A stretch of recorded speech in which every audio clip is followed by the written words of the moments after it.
Bienvenue les amis sur Toxicity numéro 5, une première puisque c'est le redémarrage de cette émission. Ouais. Et je suis très heureux d'être là dans les studios de Radio Métal avec Amaury. Bonsoir à toutes et tous, bonsoir Gilles. Bonsoir cher Amaury. C'est un plaisir, bonsoir mon Fox. Et Damien Fox ouais. À ma droite. Donc merci d'être là. Bah, merci à toi. Merci. On va fêter en fait la fin de ma retraite médiatique. Ça fait 10 mois que je n'ai pas parlé les mecs. Alors là vous avez face à vous un lion en cage, tu vois, parce que j'ai tellement de choses à dire. J'avais tellement hâte de ce moment et je suis très content de le faire ici. Voilà, on exclut sur Radio Métal parce que tu sais combien j'apprécie ce média. Eh ben, sache que le plaisir est tout à fait réciproque. On est très très content de t'avoir parce qu'il y a énormément de choses à dire, notamment par rapport à ton nouvel ouvrage, Hit 2, des morts et des vivants. Et puis ça va bien au-delà de ça parce qu'au final ça s'arrêtera pas à cette émission, à ce livre, puisque ton livre c'est le point d'ancrage par rapport à plein d'autres thématiques. Tu abordes plein de sujets différents dans ce bouquin et au final c'est des sujets sociétaux, alimentaires, politiques, philosophiques. Pour moi d'ailleurs ça reste avant tout un ouvrage philosophique. Oui, c'est une idée qu'on a partagée en fait avec Amaury, Damien. C'est on va s'appuyer en fait sur les thèmes que je développe dans Hit 2 pour voilà nourrir une réflexion. Alors on n'a pas de plan ni de filage de l'émission. Moi j'ai voulu vraiment venir comme ça pour vous faire découvrir en fait mon livre. Mais laissez aussi parler ceux qui nous écoutent, donc ceux qui sont sur le chat. Donc, si vous avez envie de poser des questions, c'est Amaury qui fera un petit peu la sélection. Tout à fait, c'est moi qui fais la veille. Donc pour cela, il vous suffit de vous connecter sur chat.radiometal.com. Il suffit de taper cette URL dans votre navigateur et vous pourrez poser des questions en direct à Gilles. On les filtrera et puis voilà. D'ailleurs, t'as un bonjour du Québec. T'as Jenny Rose Noire sur le chat qui dit salut Gilles. Le Québec te dit bonjour. Bonjour au Québec. Le Québec me manque. Et bonjour à toi, Jenny Rose Noire, qui est fidèle auditrice de Radio Métal. C'est vrai qu'on a un lectorat et puis un auditoire qui est commun, toi et moi. Donc c'est les gens qui sont réunis aussi autour d'une musique qui est une musique qui est remplie de préjugés, n'est-ce pas? Voilà, souvent on juge la forme plutôt que le fond. Complètement. C'est un des thèmes en fait de Hit 2 et la musique métal en fait partie. D'ailleurs, je vous ai programmé quelques titres. De groupes que j'apprécie énormément et je pense que les gens seront surpris que ces groupes-là soient affiliés à une famille, à la famille du métal. Ça peut être surprenant de la part d'Anathema par exemple. Oui. Tout à fait. Le Anathema d'aujourd'hui, parce que Anathema a vraiment démarré sur le côté Doom Death. À l'époque, ils étaient beaucoup plus violents. Je sais pas d'ailleurs si tu connais les premiers albums d'Anathema, les tout premiers. Je connais pas du tout tous les premiers albums d'Anathema. Tu seras très très très surpris. Parce que ils se sont tournés vers un rock alternatif très accrocheur, très fédérateur, avec une musique qui a une vraie proportion à l'universel, mais au tout départ, c'était du Doom Death, très très lourd comme musique, très très sombre. Est-ce que les thèmes qu'ils développaient étaient les mêmes? Parce que là, les thèmes qu'ils développent en fait dans leurs derniers albums sont vraiment des thèmes qui me tiennent à cœur. Ils parlent beaucoup de spiritualité, d'amour, d'énergie. Donc on parlera de certains titres assez emblématiques d'Anathema. Pour moi, c'est une musique qui est foncièrement positive. Et j'écoute depuis quasiment 3 ans. Lorsque je fais ma sieste, je passe l'album Weather System. Et en fait, c'est un album qui m'aide en fait à m'endormir. Je l'écoute à faible volume, tu vois. Et il y a des ondes, il y a dans cette musique, il y a des vibrations vraiment particulières. Donc il n'y a pas que du métal, je dirais satanique avec les guillemets, n'est-ce pas, pour nos amis qui nous regardent. Pousser les cornes. Voilà. Donc ou blasphématoire ou du black metal quand même assez extrême, on peut le dire. Et à l'inverse des groupes qui sont foncièrement positifs. T'as déjà des questions sur le chat, alors que bon, t'as quasiment rien dit, t'as déjà des questions. Alors déjà, on fait un gros coucou à Gros Fat, à Power Patate, à Jenny Rose Noire, à Clan DDD, à ML, à Zorion, à Steph Rock Vert, à William, à Dame Dame, la chef d'Evenay. Il y a plein de monde sur le chat. chat.radiometal.com si vous voulez poser des questions à Gilles. Et donc la question. Qu'est-ce qui a changé depuis le premier hit? Comment Exactement. Hit 2 est venu? En fait, j'ai longtemps réfléchi à comment je peux présenter ce livre. Et je vous avoue, j'ai pas encore trouvé la réponse. Je sais pas par quel bout le prendre. Et là, je suis resté 9 mois auprès de mon clan, avec ma femme, mes animaux, ma mère, sans sortir, sans m'exprimer. Donc, je m'excuse par avance si je bug ou si je fais des fautes. Pas des fautes d'orthographe, puisque là c'est de l'oral, mais bon, peut-être des fautes de français. Il faut que je reprenne en fait, mes habitudes. Voilà, je suis pas prêt à faire des show-conférences encore, vous l'avez compris, parce que on en parlera peut-être après. Le fait d'avoir une méthode en fait pour un process d'écriture, moi c'est l'isolement. Et voilà, donc j'ai connu une certaine coupure. Après, je me suis dit, il faut quand même que je parle de Hit 2. Alors, je vais vous dire pourquoi j'en ai pas parlé déjà. Depuis sa sortie, je me suis pas exprimé. Il y a un cinéaste que j'aimais beaucoup, en fait, j'aime plus trop ses dernières productions, c'est Luc Besson. Je l'ai connu avec le film Le Dernier Combat, qui est un film en noir et blanc. Ensuite, il a fait Le Grand Bleu, qui est un film, moi, qui a vraiment marqué mon adolescence. Et Le Grand Bleu, c'était, à l'époque, fait descendre par les critiques. Et Besson l'avait très mal pris. D'ailleurs, c'était des critiques injustes, parce que c'est un film qui est magnifique. Et lorsqu'il a sorti ensuite, je sais plus si c'est Léon ou Nikita, je crois que c'est Nikita. C'est Nikita d'abord, c'est je Nikita. crois. Ouais. Il n'a pas fait de projection presse. Et moi, j'étais un fan absolu de Besson. Je suis allé voir Nikita et Léon sans savoir de quoi ça parlait. Et j'ai pris mon pied. Alors, humblement, modestement, c'est ce que j'ai voulu créer en fait, Hit 2. J'étais persuadé que les gens qui avaient apprécié le premier, s'ils étaient tentés par acheter le deuxième, c'est qu'ils avaient apprécié le premier. Et j'étais quasiment certain que le deuxième allait leur plaire. Parce que c'est vraiment un livre où j'ai mis mes tripes. C'est un livre que j'ai encore plaisir à lire, enfin, à relire, parce que on va faire la deuxième édition et quelques petites coquilles qui sont passées à travers, ce qui est normal pour une première édition. Et j'ai pris plaisir aussi à le lire. Ça peut paraître un peu présomptueux, tu vois, le mec il aime se lire. Ce que je veux te dire, c'est que c'est des thèmes qui m'ont encore m'ont poussé à réfléchir en fait.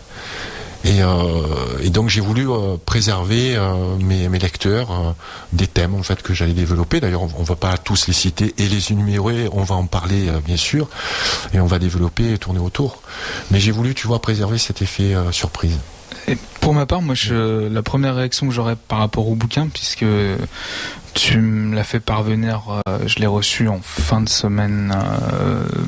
Pas dernière, mais celle d'avant. Ouais, il y a une semaine après. Voilà, il y a t'as dû le lire une semaine. Un peu moins de. Je suis désolé, la poste française a pas mal de bugs. Hein. Non, mais il est arrivé, c'est le principal. Et écoute, Paris gagné.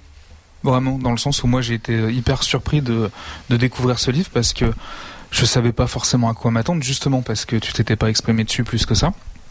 Et je savais pas si on serait dans une continuité pure ou pas, et j'ai été surpris. Et très très agréablement surpris, personnellement. Merci beaucoup. Écoute, merci. Et je pense que je vais le relire une deuxième fois du coup pour vraiment pouvoir m'en imprimer, parce que là je l'ai lu un peu vite et donc peut-être pas avec la meilleure attention, malheureusement, parce que je voulais aller jusqu'au bout avant qu'on se voit. Je pense sincèrement, ça peut être un livre que tu peux relire, parce que c'est vrai qu'on est tenté, et puis on en parlait off avec Amaury.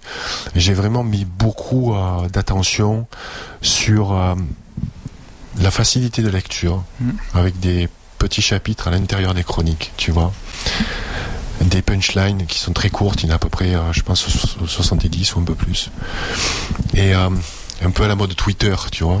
Mais une punchline peut en fait amener une réflexion. Et j'ai écrit aussi sous forme de chronique, là un peu comme les séries, où tu as envie de lire la suivante. Donc c'est de petites chroniques qui te poussent à lire la suivante, et comme ça en fait tu te manges le livre, quoi. Et c'est un peu le constat que je peux avoir, c'est que c'est quand même un livre qui fait à peu près 350 pages. Que j'ai lu sans aucun problème en une semaine. Donc Ce qui est marrant, Tout c'est le monde que ne lit pas à la même vitesse, mais tout à fait. Et il y a un parallèle à faire entre le fond et la forme par rapport au bouquin. C'est-à-dire que le bouquin a beaucoup de contenu, beaucoup de fond, mais en même temps, quand tu le prends en main, il paraît puissant et lourd, alors qu'en fait, il est c'est sobre, c'est élégant. Enfin, tu vois, il est léger, il y a de la légèreté en fait. Alors que le propos tenu est super, enfin très peut être parfois plombant, cérébral en fait. C'est très cérébral parce que c'est très profond, noir aussi. Très noir. Donc, et c'est vrai que malgré cette noirceur là, bah, t'en ressors clairement du positif. Ouais, et la première surprise hyper positive moi, que j'ai par rapport à ça, c'est justement l'évolution dans le style et la manière d'écrire entre le premier et le deuxième. C'est-à-dire que c'est deux bouquins hyper personnels, parce qu'on te retrouve, mais on te retrouve avec, je trouve, encore plus de maturité.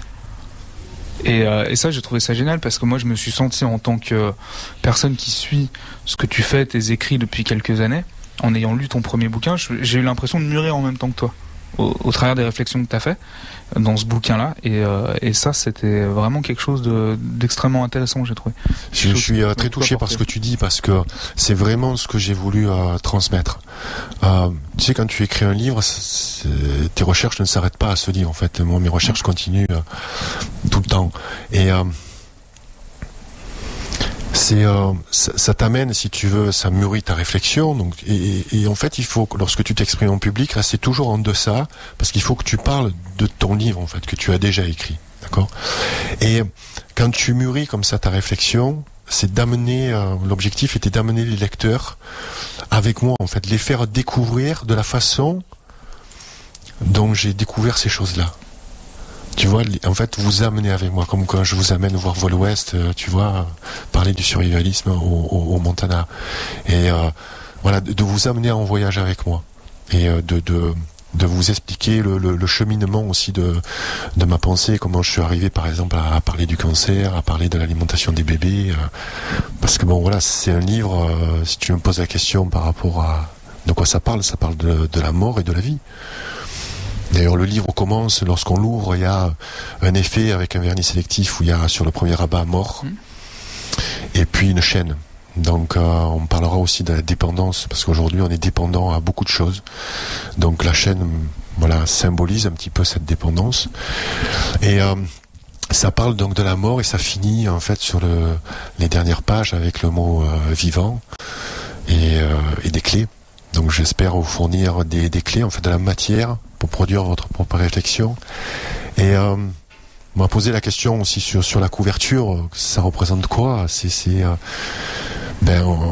Je vais faire un petit peu comme David Lynch, tu vois, on dit rien, parce que moi j'ai une interprétation, je pense que les gens aussi ont des interprétations différentes de par les témoignages que j'ai recueillis, tu vois, selon, en fait, ce que j'explique dans le livre, on a chacun un prisme qui va nous faire comprendre certaines choses, même si tu vois la même image, quelqu'un va te dire quelque chose, l'autre va te dire une autre chose, etc. Et c'est ce qui se passe aujourd'hui dans la vie de tous les jours. Ouais. Tu vois. Vous pouvez d'ailleurs voir la couverture sur la page Facebook de Radio Métal, puisque on a fait un post il y a quelques minutes. Donc si la couverture vous intéresse, vous pouvez directement aller la voir, ou même sur Twitter également. Et voilà, donc c'est un livre qui parle de la mort, de la vie dans cette société toxique. Voilà. Et bon, moi j'ai une question à te poser quand même, parce qu'on parle des prémices. Ton bouquin a vraiment bien marché, le premier, Hit, il a cartonné, Amazon, t'es passé chez Ardisson, t'as fait des médias généralistes, mainstream, etc. Pas beaucoup. Ouais, pas beaucoup. Ouais, mais t'en as fait quand même. Et qu'est-ce qui a fait qu'à un moment donné, t'as voulu prendre la plume pour écrire le deuxième ? Ça a été un processus, ou ça t'est venu un peu de manière spontanée, où tu te dis, là j'en peux plus, il faut vraiment que j'écrive C'est en fait, le livre était déjà en gestation, en fait, et j'écris pas pendant 6 mois d'affilée. Lorsqu'on a commencé à faire les tournées, en fait, pour défendre le livre, on a rencontré des gens, on a aussi recueilli des informations, on a fait nos propres enquêtes lorsqu'on était en déplacement, et voilà, j'avais vraiment envie de faire part de mes nouvelles découvertes, tu vois, notamment par rapport au traitement du cancer, quoi. Tu vois, c'était des informations.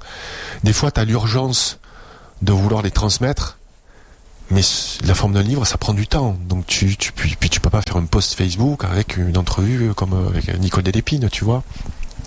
Je voulais vraiment mettre ça, construire ça dans un livre, et puis ensuite la forme fait partie du processus de création, quoi. Enfin, moi, en ce qui me concerne, tu vois, j'écris pas un livre juste pour aligner des mots.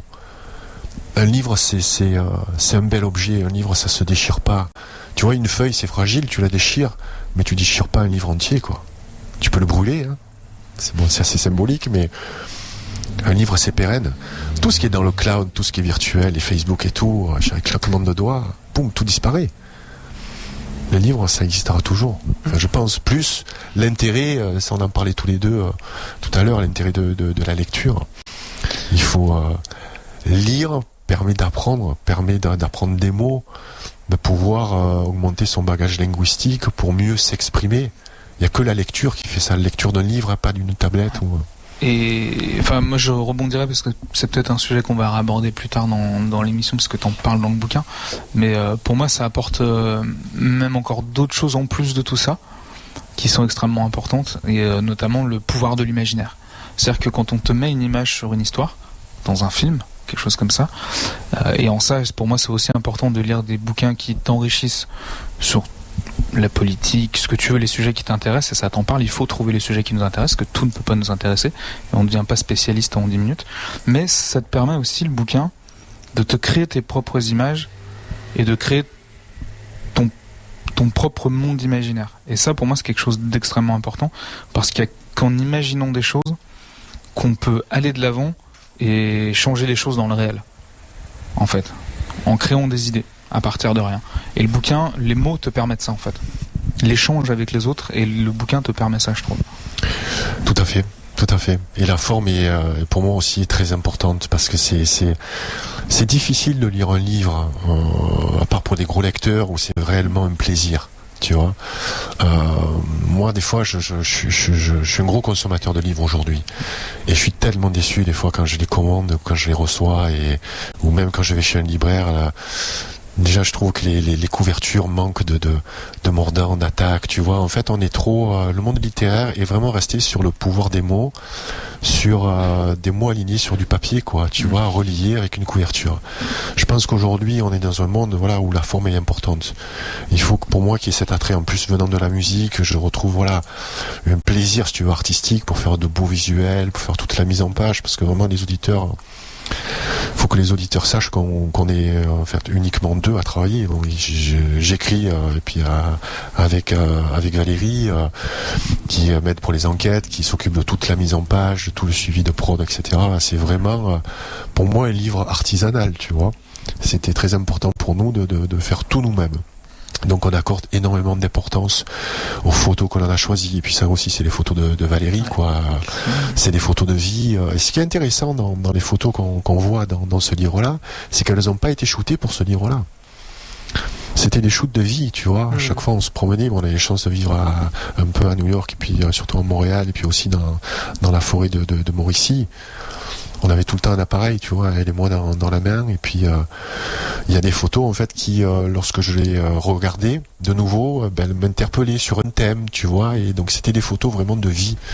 Moi, je suis pas un poseur, tu vois, je suis pas un mannequin, ou voilà, mais oui, je voulais juste dire un petit mot pour finir sur la couverture. Donc la première, en fait, c'est Valérie qui m'avait shooté, et sur la deuxième, j'avais vraiment envie de travailler avec une personne qui est un musicien, qui s'appelle Stéphane de la Vega, que j'ai connu à l'époque. Il avait un groupe qui s'appelait Carmin, et on a shooté cette photo début juin, et c'était exactement ce que je voulais, mais c'est pas du tout cette photo-là, en fait. C'était une autre piste, parce que j'ai besoin du visuel pour commencer à écrire, tu vois. En fait, ce visuel-là, il a réalisé parfaitement. Stéphane, c'est un grand photographe de mode aujourd'hui. Et il photographie que des belles femmes. Donc là, il avait un barbu hirsute et tatoué, donc ça l'a fait beaucoup rire. Donc elle correspondait tout à fait à la direction artistique qu'on lui avait donnée, Valérie et moi. Et malheureusement, entre-temps, la couleur, si tu veux, du livre a changé, le thème aussi un petit peu a varié, et cette image ne collait plus. Et là, on s'est dit, tiens, c'est un signe, parce qu'on marche beaucoup au signe, tu sais, Valérie et moi. C'est un signe, en fait, bon, c'est toi qui dois faire la photo. Et ce jour-là, je reçois un message d'un photographe que j'ai connu il y a 10 ans au Hellfest, qui s'appelle Eric Canto. Eric Canto est un photographe que j'ai toujours beaucoup aimé. Quand je l'ai connu, d'ailleurs, il m'a inspiré après sur les photos que j'avais fait, notamment de concerts, parce qu'il a une vue, quand il shoot, si tu veux, comme il y a beaucoup de poseurs aujourd'hui dans le métal, on a toujours quasiment les mêmes photos. Mais lui, il va toujours trouver un angle, ou une perspective, où en fait, on va pas avoir forcément un visage, mais juste un morceau de bras. Tu vois, il y a de la vie, en fait, dans ces photos. Et il a sorti récemment un livre qui s'appelle Ce moment suspendu dans le temps, dont la chronique sort dans quelques jours sur Radio Metal. Ah, bien. Tu as aimé ce livre ? En fait, c'est Mathis qui pour nous, prend des photos et fait des comptes rendus sur Paris, qui est tombé amoureux de ce livre. Et tiens-toi bien, donc Eric Canto me contacte, et je me souvenais plus qu'il avait lu Hit. Il m'a dit, écoute, j'avais vraiment adoré ton bouquin, et je suis content de ton succès, j'aimerais que tu me donnes quelques conseils par rapport à Amazon, par rapport à mon livre et tout. Et là, je me dis, putain, mais c'est toi qui dois faire la photo, quoi. C'est un putain de signe. Je voulais que quelqu'un soit dans la musique, un photographe qui a l'habitude de shooter, tu vois, des musiciens. Et ça m'a paru comme une évidence, tu vois. Et voilà, donc on a fait la photo. Il est venu à la maison, et on a fait sans effets spéciaux, sans forcément de maquilleuse, tu vois. On a fait vraiment ça entre nous. Et d'ailleurs, sur la couve, en fait, c'est de l'argile blanche que l'argile blanche, c'est très très bon aussi pour la peau. C'est servir de médicament, quoi, d'un truc naturel, quoi. Je voulais vraiment des choses naturelles. Donc voilà l'histoire de cette photo. Donc c'est Eric Canto qui a réalisé cette photo. Et pour finir, cette photo-là que vous voyez sur la couverture, c'est la toute dernière de la série. Voilà, une photo qu'on ne devait pas faire et qui est sortie et qu'on a retenue. Voilà. Comme quoi, tout est affaire de signes, de hasard, de rencontres. Faut rester ouvert à ça, quoi. Il suffit d'un clic de plus, quoi. Ouais. Il suffira d'un clic, comme dirait Jean-Jacques Goldman. Ouais. Bon, pas mal de questions sur le chat.radiometal.com. Si vous nous rejoignez actuellement et que vous avez loupé les 22 minutes qui viennent de passer, il y a Steph Roquevert qui te demande: bonsoir Gilles, tes 2 livres sont très bons. Par contre, tu laisses beaucoup de place à tes interviews, mais beaucoup moins à tes réflexions personnelles. Ne pourrais-tu pas, dans Hit 3, développer ton approche, ta philosophie, tes réflexions ? Ben, c'est ce que je fais avec toutes les chroniques. En fait, il y a beaucoup plus de chroniques que d'entrevues. Les entrevues, moi, je travaille avec des gens qui ont la légitimité de dire ce qu'ils ont à dire. Si je porte mon analyse ou je dis les mêmes informations que Nicole Delépine, qui est une cancérologue aujourd'hui à la retraite, responsable de cancérologie du service pédiatrique à Garches, fille en fait d'un des créateurs de la sécurité sociale, parce qu'elle balance pas mal sur la sécu, notamment au niveau du financement des essais thérapeutiques dans le cancer. Cette femme a beaucoup plus de poids que moi. Et aujourd'hui, j'ai la chance d'avoir un peu de notoriété, et c'est à moi de mettre en lumière ces gens-là. Donc leurs contenus sont très importants. Et par contre, tu l'as dit à juste titre, lorsque tu dis mes réflexions, ma philosophie et tout, tu les trouves dans mes chroniques aujourd'hui. Après, comme je veux pas imposer aussi mes idées, mes choix, j'ai pas envie en fait de servir d'exemple. J'ai pas forcément envie de dire ce que je pense de la politique. D'ailleurs, je parlerai jamais de politique dans mon discours. Je laisse les gens formuler leur propre pensée. Voilà. Donc je veux pas être trop directif. Souvent on me demande ce que je mange, tu vois, par exemple. Mais ce que je mange, ça à toi Maurice te conviendra pas sûrement, ni à toi Damien, ni à toi Choux. Ouais, on a une invitée surprise, c'est notre ami Choux qui est venu nous rendre visite, un fidèle de Radio Metal, et on se connaît depuis maintenant 7-8 ans, c'est ça ? Bonjour, oui, c'est ça à peu près, 7-8 ans. Ouais. Et on s'était rencontrés dans un supermarché Leclerc au Hellfest. On s'est rencontrés ici. Et la première fois, on s'est rencontrés ici pour l'anniversaire Radio Métal. Chez Leclerc, à Clisson. Et voilà, donc je veux pas dire en fait vraiment ce que je mange, ni ce que j'achète, ni voilà, je veux juste délivrer des informations. Après I3, mais c'est trop tôt pour le dire. J'ai pas envie aussi d'être affilié, tu vois. C'est un peu comme l'arme fatale, tu vois. Le 1, le 2, c'était bien, le 3, bon. Je crois que. Bon, Mel Gibson est très bon. Mel Gibson, il était pas mal le 3 aussi. Ouais, c'était tout bon en fait, l'arme fatale.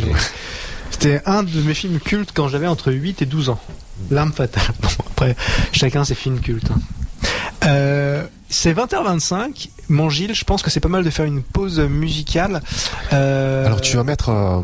dis-moi. Tu vas mettre Anathema. Anathema. Anathema Closer. Donc c'est un titre... de leur précédent album, c'est pas un titre récent, c'est un titre qui joue souvent en concert, tout à fait, qui est en fait sous forme de boucle. Et avant, j'aimerais vous traduire les paroles. Elles sont très courtes. Vous verrez, parce que très souvent, en fait, on écoute la musique, mais on comprend pas forcément les paroles. Alors, souvent, c'est en anglais. Moi, personnellement, il faut que je traduise les paroles, quoi. Je suis pas assez bon pour capter, surtout en chanson, tu vois, voilà, le contenu des paroles. Et donc, voilà, je vais vous dire de quoi ça parle à peu près. Hein. Ton monde de rêve est un endroit très effrayant pour être piégé à l'intérieur toute ta vie. Brille dans le temps jusqu'à ce que tu trouves. Tu vas te rapprocher de la vérité, car la vérité est en toi. Voilà, Closer. Donc on va écouter un de mes groupes favoris, Anathema. Oui, et sachez que si Lémi a envie que Overkill de Motorhead reparte, eh bien ça repartira un peu, mais que derrière, Anathema arrivera. Ça, c'est les joies de la technique. T'as toujours pas pris des stagiaires, c'est ça? Ouais, c'est une histoire de moyens. On vous fera une vidéo off, quand même. Je sais pas si vous avez vu celle qu'on a postée tout à l'heure, parce que franchement, les décors, ça tue. Hein. On a un studio vraiment. On a trouvé une lampe en fait, heureusement, parce que comme ça on peut filmer. On ferait un podcast vidéo. Dans les studios de Radio Métal, il y a des routes, ça. On explique beaucoup de choses parce qu'elle vient de chez moi cette lampe. Ah, c'est vrai. C'est la récup. C'est pas vrai. Je croyais que c'était Jeff qui l'avait amené. Non, c'est moi qui l'ai amené. C'est incroyable ça. On fera un petit appel aux dons, alors peut-être après si vous avez des chaises, des luminaires. Même si t'as peut-être 100 balles là, moi je comprends. Bon allez, on s'écoute Anathema, si le logiciel veut, sinon on se débrouillera pour que ce soit le cas. Are you ready to go really crazy?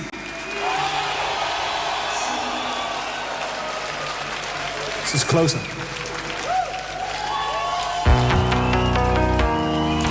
C'était Closer d'Anathema sur l'antenne de Radio Métal. Il est 20h passé de 33 minutes. Vous êtes à l'écoute de l'émission Toxicity, émission animée par Gilles Lartigot. Alors du coup, tu vas la faire tous les jours, non? C'est ça maintenant? On va augmenter la fréquence. On a plein d'idées tous les deux. Je pense qu'on va augmenter la fréquence.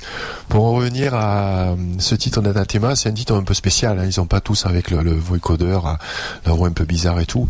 Et tu me disais tout à l'heure hors antenne, Schultz, tu les as vus toi en concert au Transborder, et c'est vraiment des concerts assez particuliers d'Anathema. Hein. C'était fabuleux. C'était un des centaines, enfin des dizaines, des centaines de concerts que j'ai fait.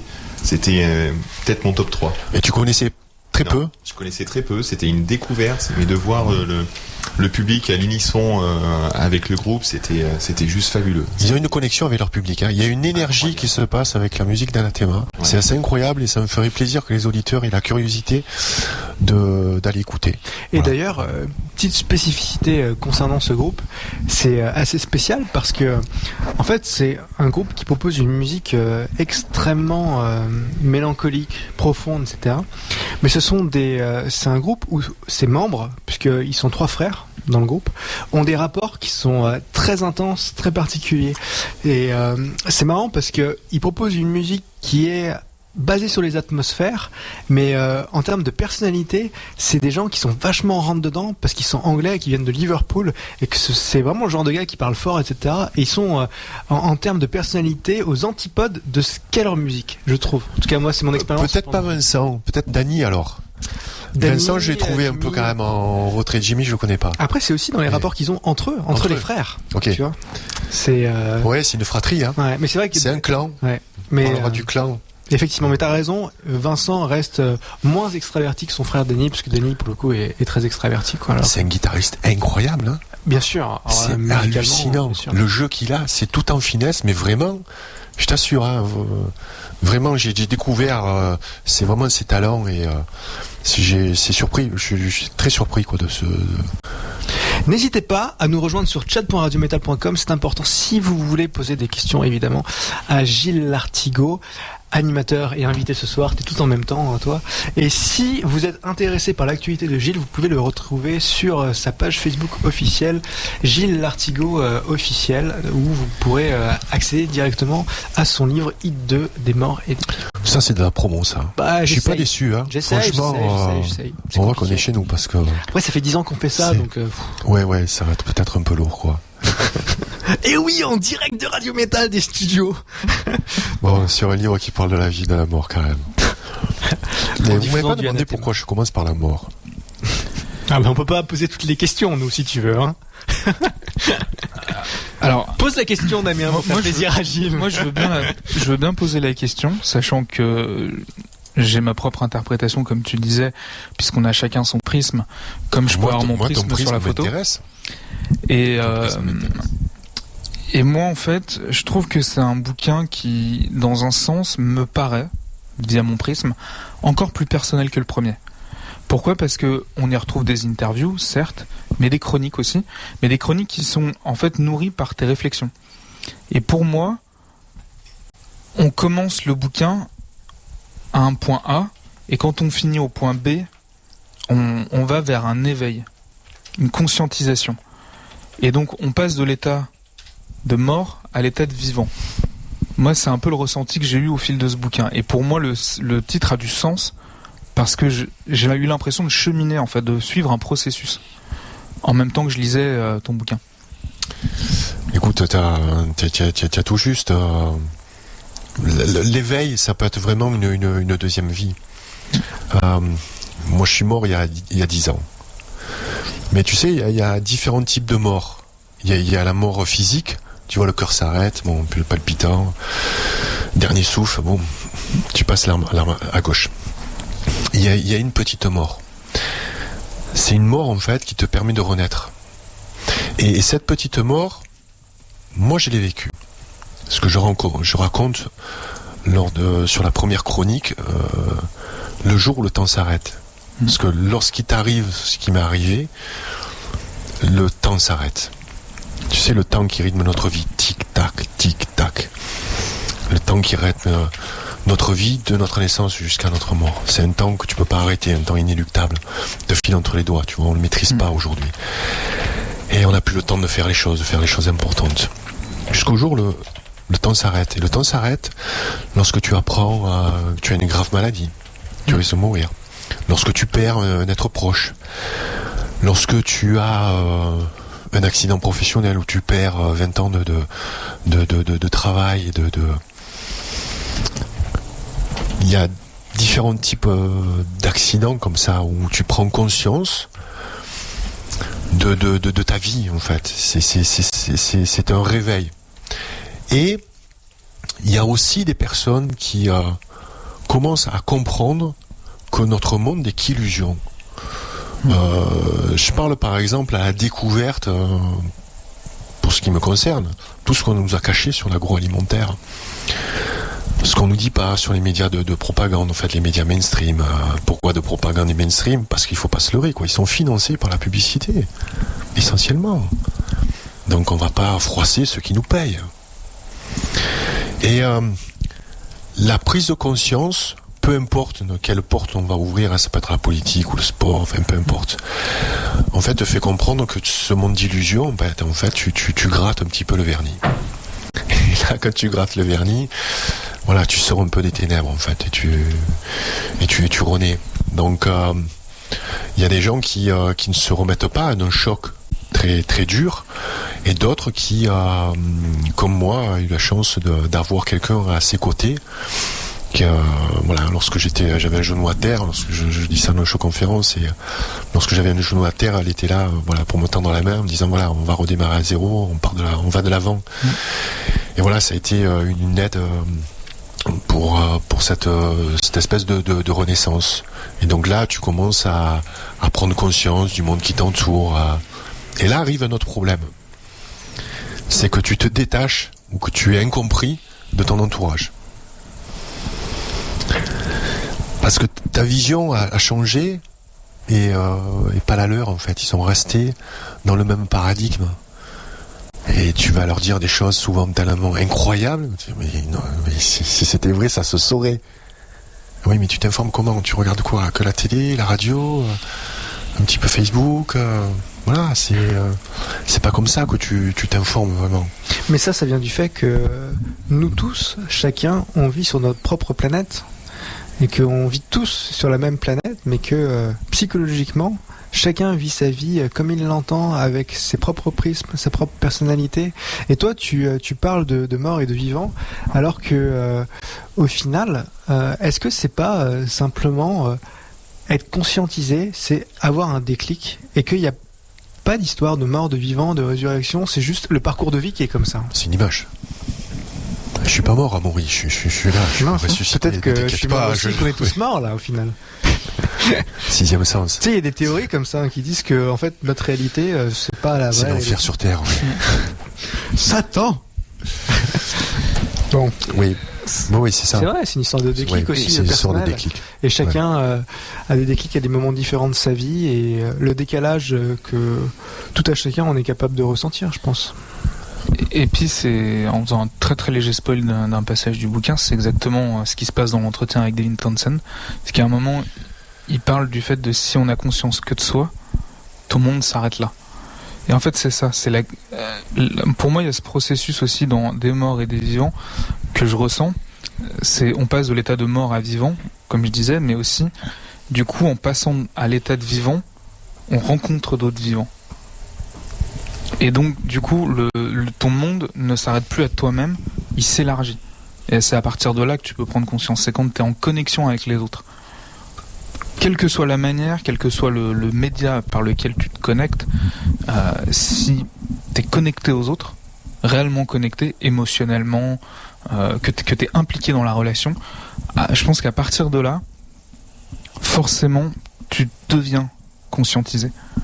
Parce que le sort de l'autre va t'importer autant que le tien. Et puis il t'enrichit aussi. Il t'apporte aussi son prisme, son vécu. Et souvent les gens me disent ouais, c'est parce qu'on est dans la période du Verseau, donc les connexions se font de plus en plus vite. Tu sais, c'est un peu un trip un peu spirituel, tu vois, New Age et tout. Non mais c'est vrai en fait. Les gens se rencontrent de plus en plus vite, et parce que on a souvent les mêmes centres d'intérêt, donc on peut aller là aussi. C'est l'aspect bénéfique des réseaux sociaux, parce qu'il y a toujours, pour moi, dans chaque progrès technologique, il y a toujours du très bon et du très mauvais. C'est le yin, le yang, le bien, le mal. Tout dépend ce qu'on en fait. Les réseaux sociaux, tu peux faire des choses extraordinaires, quoi. Il y a le pire comme le meilleur, et ces gens-là, en fait, se connectent de plus en plus, s'enrichissent mutuellement, avancent mutuellement. Et ce que tu as perdu, en fait, de ton ancienne vie, tes anciennes relations, tu vois, on va manger, on parle travail, on parle des vacances qu'on va passer, on parle des enfants, du temps qu'il fait, un peu de politique, tu vois. Tu t'ennuies un peu dans ce type de discussion. T'as envie de choses un peu plus enrichissantes, tu vois, avoir des gens qui se nourrissent. C'est quoi ta passion? Tu es spécialiste de quoi? Tiens. Et en fait, on va chercher de nouvelles personnes. On va se mettre en rapport avec un nouvel entourage, et on se coupe un peu. Enfin, on se coupe. Il y a notre famille de sang. C'est ce que dit Vol West dans mon livre. Donc Vol West, qui est un survivaliste, un Français qui vit dans le Montana. Personne extrêmement intéressante. Et Vol West dit on a une famille de sang, mais à un moment donné, lui en parlant du clan, on a une famille d'esprit. Et c'est les amis, c'est la famille aussi de cœur. Le clan aussi, c'est sur les gens sur qui tu peux vraiment compter. Et moi, à un moment donné, quand j'ai vraiment tout perdu, il y a très peu de gens qui sont restés proches de moi, parce qu'il n'y avait plus aucun intérêt à être proche de moi. Et c'est des gens sur qui aujourd'hui je peux m'appuyer, je peux compter. Tu vois, je conseille à tout le monde d'avoir dans son téléphone portable, par exemple, un numéro d'urgence. T'arrive un pépin, quoi que ce soit, qui tu appelles? Là, de suite. trop tard. Non Tu vois, d'avoir ça, c'est ce que m'a appris aussi Vol West avec le survivalisme, tu vois, être prévoyant. C'est pas être parano, tu vois. Non. Être prévoyant, tu vois, il se passe un Varg truc. Vikernes Tu vois, la chaise se casse et j'en ai une deuxième là. Tu as vu de Mais suite là ça m'est arrivé l'autre fois, c'est pour ça. Il y a une ampoule qui, bam, direct t'as une lampe là sur toi, quoi. Non, là on n'a pas de lampe par contre, il faudra faire gaffe. Tu vois, c'est ce que je veux J'ai dire, une lampe c'est sur moi. ça. La Toujours. prévoyance. Je suis comme Vol West, moi j'ai toujours une lampe sur moi. Toujours. Je dois l'avoir dans mon sac. Là. Mais réfléchis au numéro d'urgence. Alors. Bah ouais, non mais... Réfléchis au numéro que de suite tu vas appeler. Bon, peut-être la police, c'est certain, mais voilà, si tu as un autre souci, voilà. Le SAMU. Moi, je voudrais faire une parenthèse parce qu'on parlait du titre tout à l'heure et des morts et des vivants. Où vous faisiez quelque part l'opposition entre les deux. Mais moi, quand je vois les deux termes accolés, je pense à mort-vivant en fait. Et je pense à Walking Dead. Et je pense au fait qu'on est tous plus ou moins des zombies parfois, à suivre un peu la masse. Et quelque part, c'est marrant parce que Walking Dead, c'est très ça, c'est-à-dire que tout le monde marche dans le même sens, on sait pas pourquoi, on sait pas ce qu'on fait, et au final, on est en meute. Mais Walking Dead, enfin, moi, j'ai jamais vu la série, en fait. J'ai l'œuvre, en fait, pour moi, l'œuvre originale, c'est la BD, hein. BD, Donc, je me suis farci vraiment beaucoup de volumes de cette BD, et c'est une métaphore du survivalisme, en fait, hein. C'est une métaphore du survivalisme, c'est-à-dire qu'est-ce que tu fais lorsqu'il y a plus, il y a une panne des systèmes, t'as plus d'électricité, t'as plus d'eau, t'as plus de police. C'est bien pour de critiquer la police. Imagine une seconde qu'il n'y ait plus de police. Bon, il vaut mieux que tu sois un peu outillé, tu vois, parce que là, voilà, on est mal barré. Donc, ce qui se passe dans Walking Dead, plus cet effet, je suis d'accord avec toi, de masse, c'est-à-dire on avance tous vers la chair fraîche et puis on avance sans réfléchir. Et dans Walking Dead, parce que moi je connais la série, mais pour le coup j'ai pas lu la BD. Et effectivement, il y a toujours cette thématique de clan. Après, en plus, c'est romancé à donf parce que c'est les États-Unis, parce que le cinéma, il y a toujours chez eux ce volet. La famille, c'est important, défendre les siens, défendre sa communauté, d'où d'ailleurs le port d'armes, etc. Et parfois des dérives, en tout cas, vu de notre prisme à nous en Occident. Et c'est sûr que ça rejoint complètement ce que tu dis, ce côté clanique. Ouais, c'est vraiment une belle œuvre, hein, Walking Dead. Et c'est souvent le cas de films, hein. On peut dire beaucoup de mal aujourd'hui sur le cinéma, parce que la propagande frappe aujourd'hui beaucoup le cinéma hollywoodien, hein. Après, il y a toujours des cinéastes absolument fabuleux comme David Lynch, tu vois, avec Mulholland Drive, qui explique que tout est faux en fait. C'est que ce qu'on vous vend, ce que vous voyez, tout est faux en fait. Et c'est dans certaines séries sont aujourd'hui ont des scénarios vraiment qui tiennent la route, hein. Moi j'ai plaisir en fait, j'ai pas honte de le dire, hein. D'ailleurs je l'écris, hein. Je me divertis aussi, tu vois, pour me laver le cerveau, mais pour prendre plaisir aussi. Il y a beaucoup de séries que j'aime, moi, je suis exactement pareil Game que of toi. Thrones, tu vois les séries Viking, à titre perso, c'est quelque chose où pendant 45 minutes, 1 heure, t'es focus sur quelque chose, tu penses à rien d'autre, et je trouve que il y a vraiment un côté addictif pour le coup. Ouais, enfin, moi je regarde toujours juste un épisode. Ça fait quasiment 10 mois qu'on en a pas vu du tout, et ça nous manque un peu, tu vois. Mais ça reste festif, comme c'est pas du tous les jours. Moi, je connais pas mal de gens qui se bouffent un film par jour, quoi. Merde. Bon, je l'ai fait. Bon, à un moment donné, c'est vrai que je regardais beaucoup la télé, je regardais beaucoup les films, les émissions de deuxième partie de soirée, tu vois. Putain, c'est 2-3 heures de ta vie, quoi. 2-3 heures par jour, quoi. C'est énorme. Même un film, tu vois, aujourd'hui les films, c'est minimum 2 heures, quoi.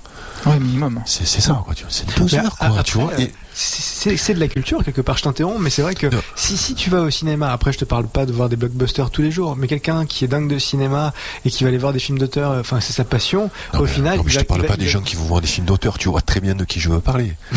Ouais, mais ces gens-là, ils vont pas au cinéma tous les soirs, quand même. Mais ils vont jamais au cinéma. Ils téléchargent, ils piratent en plus. Ah oui.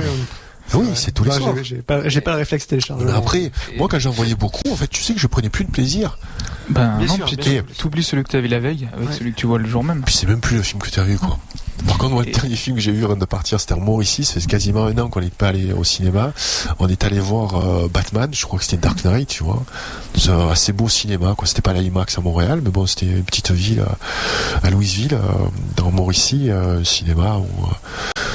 normal, tu vois. J'ai pris un pied extraordinaire, quoi. Ça faisait quasiment 2 mois qu'on n'avait pas vu de film et tout, tu vois. En plus, le film, j'adore la série Batman, en plus Dark Knight, et je me suis régalé, tu vois. J'ai mangé la glace, une bonne glace à Gundas, tu vois, tous les interdits, le truc. Mais la rareté. Oui, mais c'est unique, non, tu mais vois. la rareté fait la qualité, tout à fait. C'est vrai. Et c'est la chanson qu'a merveilleusement chanté Johnny, L'envie. Qu'on me donne l'envie d'avoir envie. L'envie d'avoir envie. Oui, c'est tu sais l'envie que tu fais à Johnny en plus. C'est l'envie d'avoir envie. C'est vachement important. Tu vois, l'abstinence, ça crée l'envie, ça crée donc le plaisir. Quand tu as envie, tu te retrouves le plaisir. Il y a pas mal de questions sur le chat. Ouais. Alors, pêle-mêle, déjà, je t'en pose une qui est importante, puisqu'au final, elle concerne ton actualité à moyen long terme. Est-ce que tu penses faire des conférences, refaire des conférences en 2018 ? Bon, je voulais, c'est un sujet que j'aborderai peut-être un peu plus tard. D'accord. Ok. Tu me le rappelles. Très bien, c'est mon rôle. C'est ton rôle. Tu serves au moins à quelque chose. J'essaye. Tu nous rappelles. J'essaye. Je note. Non, sur le chat, j'ai Jenny qui dit: je suis entièrement d'accord avec toi, Gilles. Moi, ça a changé ma vie, l'éveil. Je suis en plein dedans. Steph qui dit: la puissance de l'amour est incroyable. Nous n'avons que l'amour à donner, et en plus, c'est gratuit. C'est vrai. Ouais, ça peut être tarifé aussi. Je sais que Fox, par exemple, fait payer ses prestations au sein de la radio, en tout cas. Ok. Voilà, c'est une parenthèse. J'admire ta répartie, de me faire de la mais pub. bon, je t'ai pris de court. Est-ce que on se ferait pas une pause musicale? Déjà? Non, parce que on est quasiment à la moitié de l'émission. Hein. C'est presque 21h. Wow. Ok. Oui, avec plaisir. On y va? Avec plaisir. Ça nous perdra. On va sur du rush. Là aussi, c'est un titre un peu particulier. C'est un album que j'aime beaucoup. Alors, on parlera de Rush peut-être à la prochaine émission, parce que c'est un groupe que j'ai redécouvert là, en écrivant en fait le livre. Je me suis passé beaucoup de musique, mais quand j'écris, je peux pas écouter la musique avec des paroles, des textes, tout ça, tu vois. J'aime plutôt la musique instrumentale. Donc j'ai écouté Russian Circle. Tu m'as fait découvrir Karma, My Sleeping Karma, qui est assez intéressant. Il y a aussi God is an Astronaut. Non, ça, je vraiment, tu connais ça, Schutz? Ok. Et donc c'est très agréable à écouter. Et puis après, lorsque j'avais un peu fini l'écriture, je m'attelais un petit peu aux sélections des photos, les galeries, mise en page, tout ça. J'ai réécouté Rush, bon là aussi au hasard de navigation sur YouTube, tu vois, full album et tout. Je tombe sur Rush. Et puis c'était 2112, quoi, album concept où il parle du nouvel ordre mondial, tu vois, tout ça avec des textes vraiment très très fins, des gens qui étaient précurseurs dans leur vision, quoi. C'était écrit quand même dans les années 70, quoi, tu vois. Donc et ça m'a donné envie en fait de traduire quasiment pas mal de leurs paroles, de leurs textes. Et j'étais complètement passé à côté. Et là, je me suis fait un trip de Rush. Là, ça fait quasiment 3 mois que j'écoute ça. Wow, quel groupe, putain, quel groupe, quoi. Des musiciens hors pair, une musicalité vraiment fabuleuse, des textes intelligents, un groupe soudé qui parle de fraternité, tu vois. Je trouve que c'est un des rares groupes le line-up n'a pas changé depuis le départ, en fait, il me semble. Ouais. Et ils tournent toujours, surtout. Et malheureusement, ils sont très méconnus en France et en Europe. Ils ont alors jamais que tourné en Europe, c'est des quasiment. superstars au Canada et aux États-Unis. Ouais, vraiment très aimé au Canada. C'est un des plus grands groupes de rock qui existent. Hein. Donc, d'ailleurs, ils ont dit qu'ils arrêtaient. Justement, on avait fait une news sur Radio Métal. Donc voilà, juste un petit focus sur Rush. Alors je voudrais quand même vous lire peut-être les paroles. Le titre s'appelle A Ghost of a Chance. En fait, je vais vous faire une traduction un petit peu intégrale, comme 1 million de petites portes. Tous les choix que nous avons faits, toutes les étapes que nous avons traversées, tous les rôles que nous avons joués. À chaque porte que nous avons ouverte, à chaque pont que nous avons brûlé, d'une certaine façon, nous nous trouvons à travers toute cette mascarade. Alors c'est qu'une partie du texte, hein, je vous encourage à le lire, un Ghost of a Chance. En fait, c'est une prise de conscience d'une certaine réalité. Et chose aussi très importante, ça j'en suis persuadé, avant que tu trouves ta voie, tout ce que tu as fait dans le passé, ça te sert lorsque tu es sur le bon chemin. Ça c'est sûr. Tout. Voilà, Rush, A Ghost of a Chance.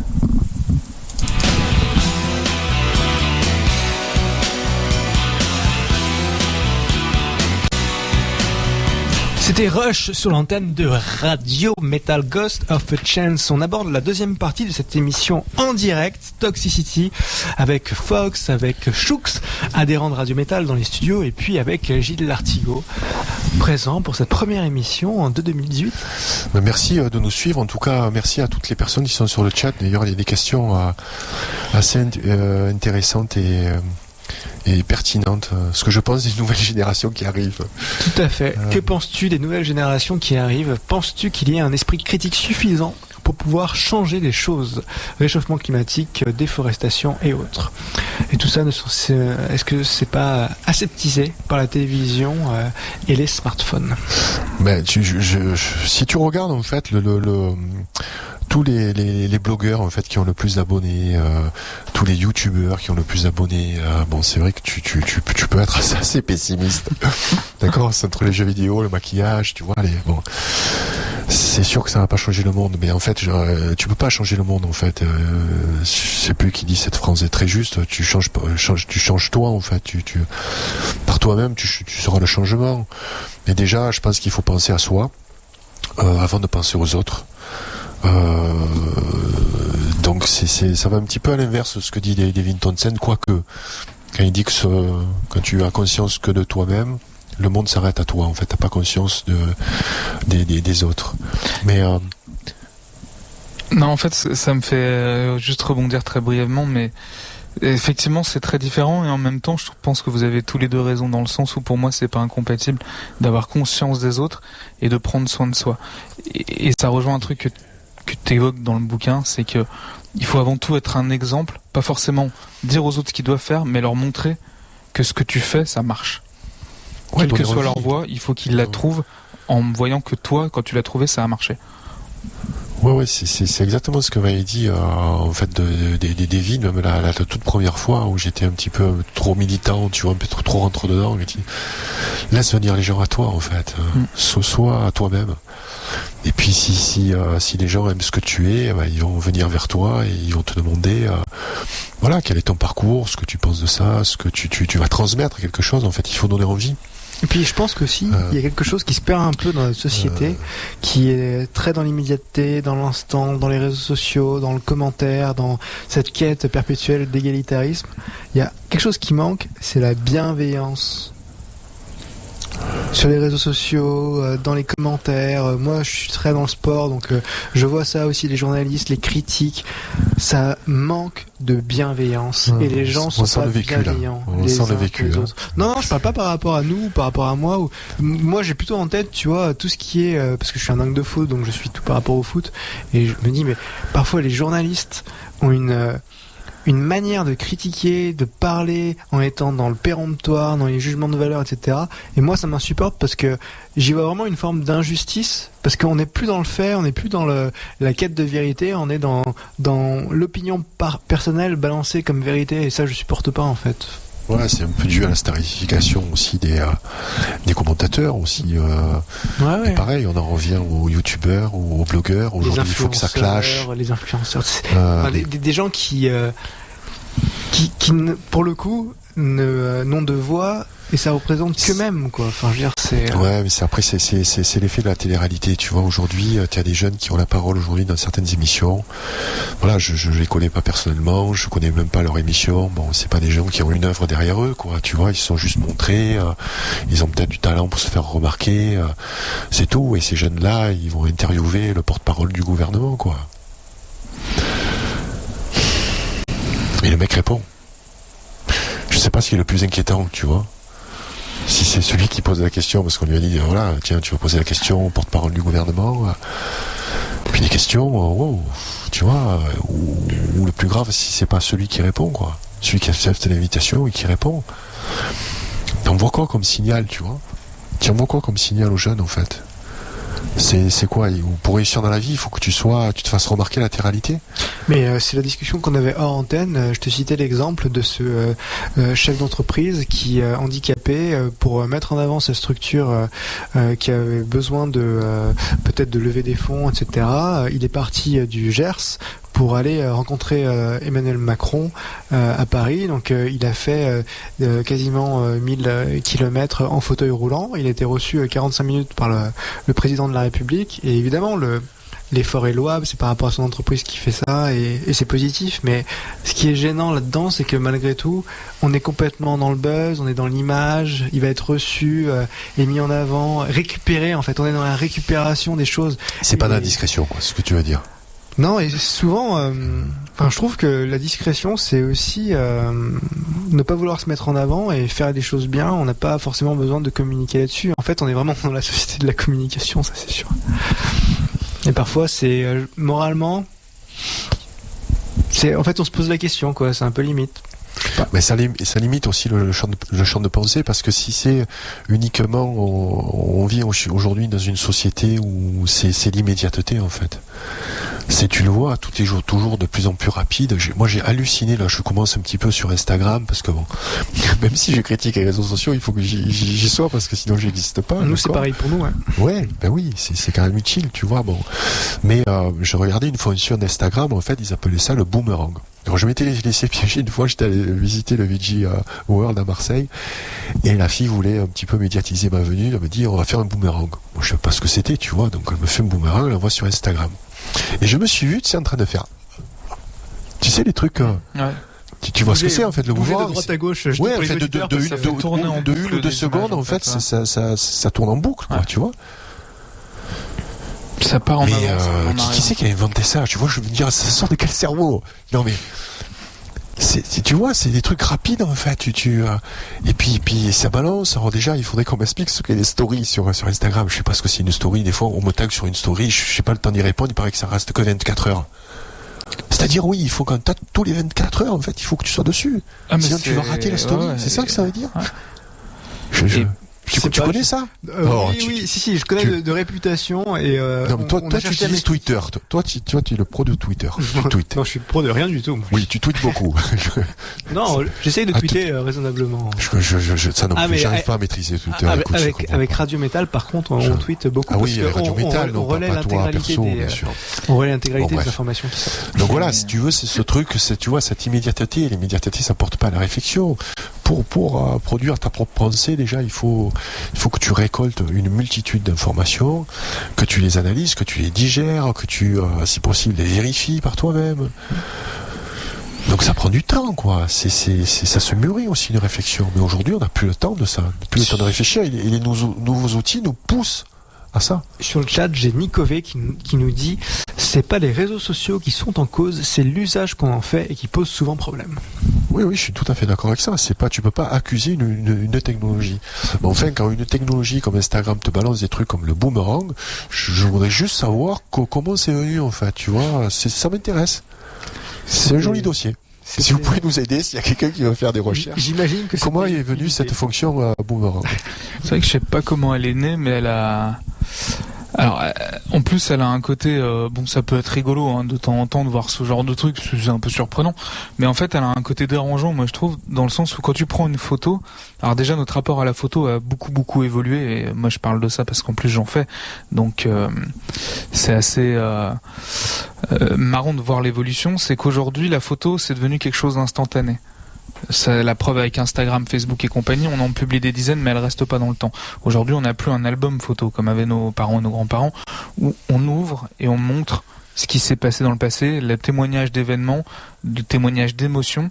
Et ce genre de truc comme le boomerang, pour moi, ça coupe des émotions parce qu'on ne comprend pas vraiment l'émotion de la personne qui a été plus ou moins filmée au moment où on a fait ça. Et c'est très dérangeant parce que on sait pas comment interpréter le truc parfois.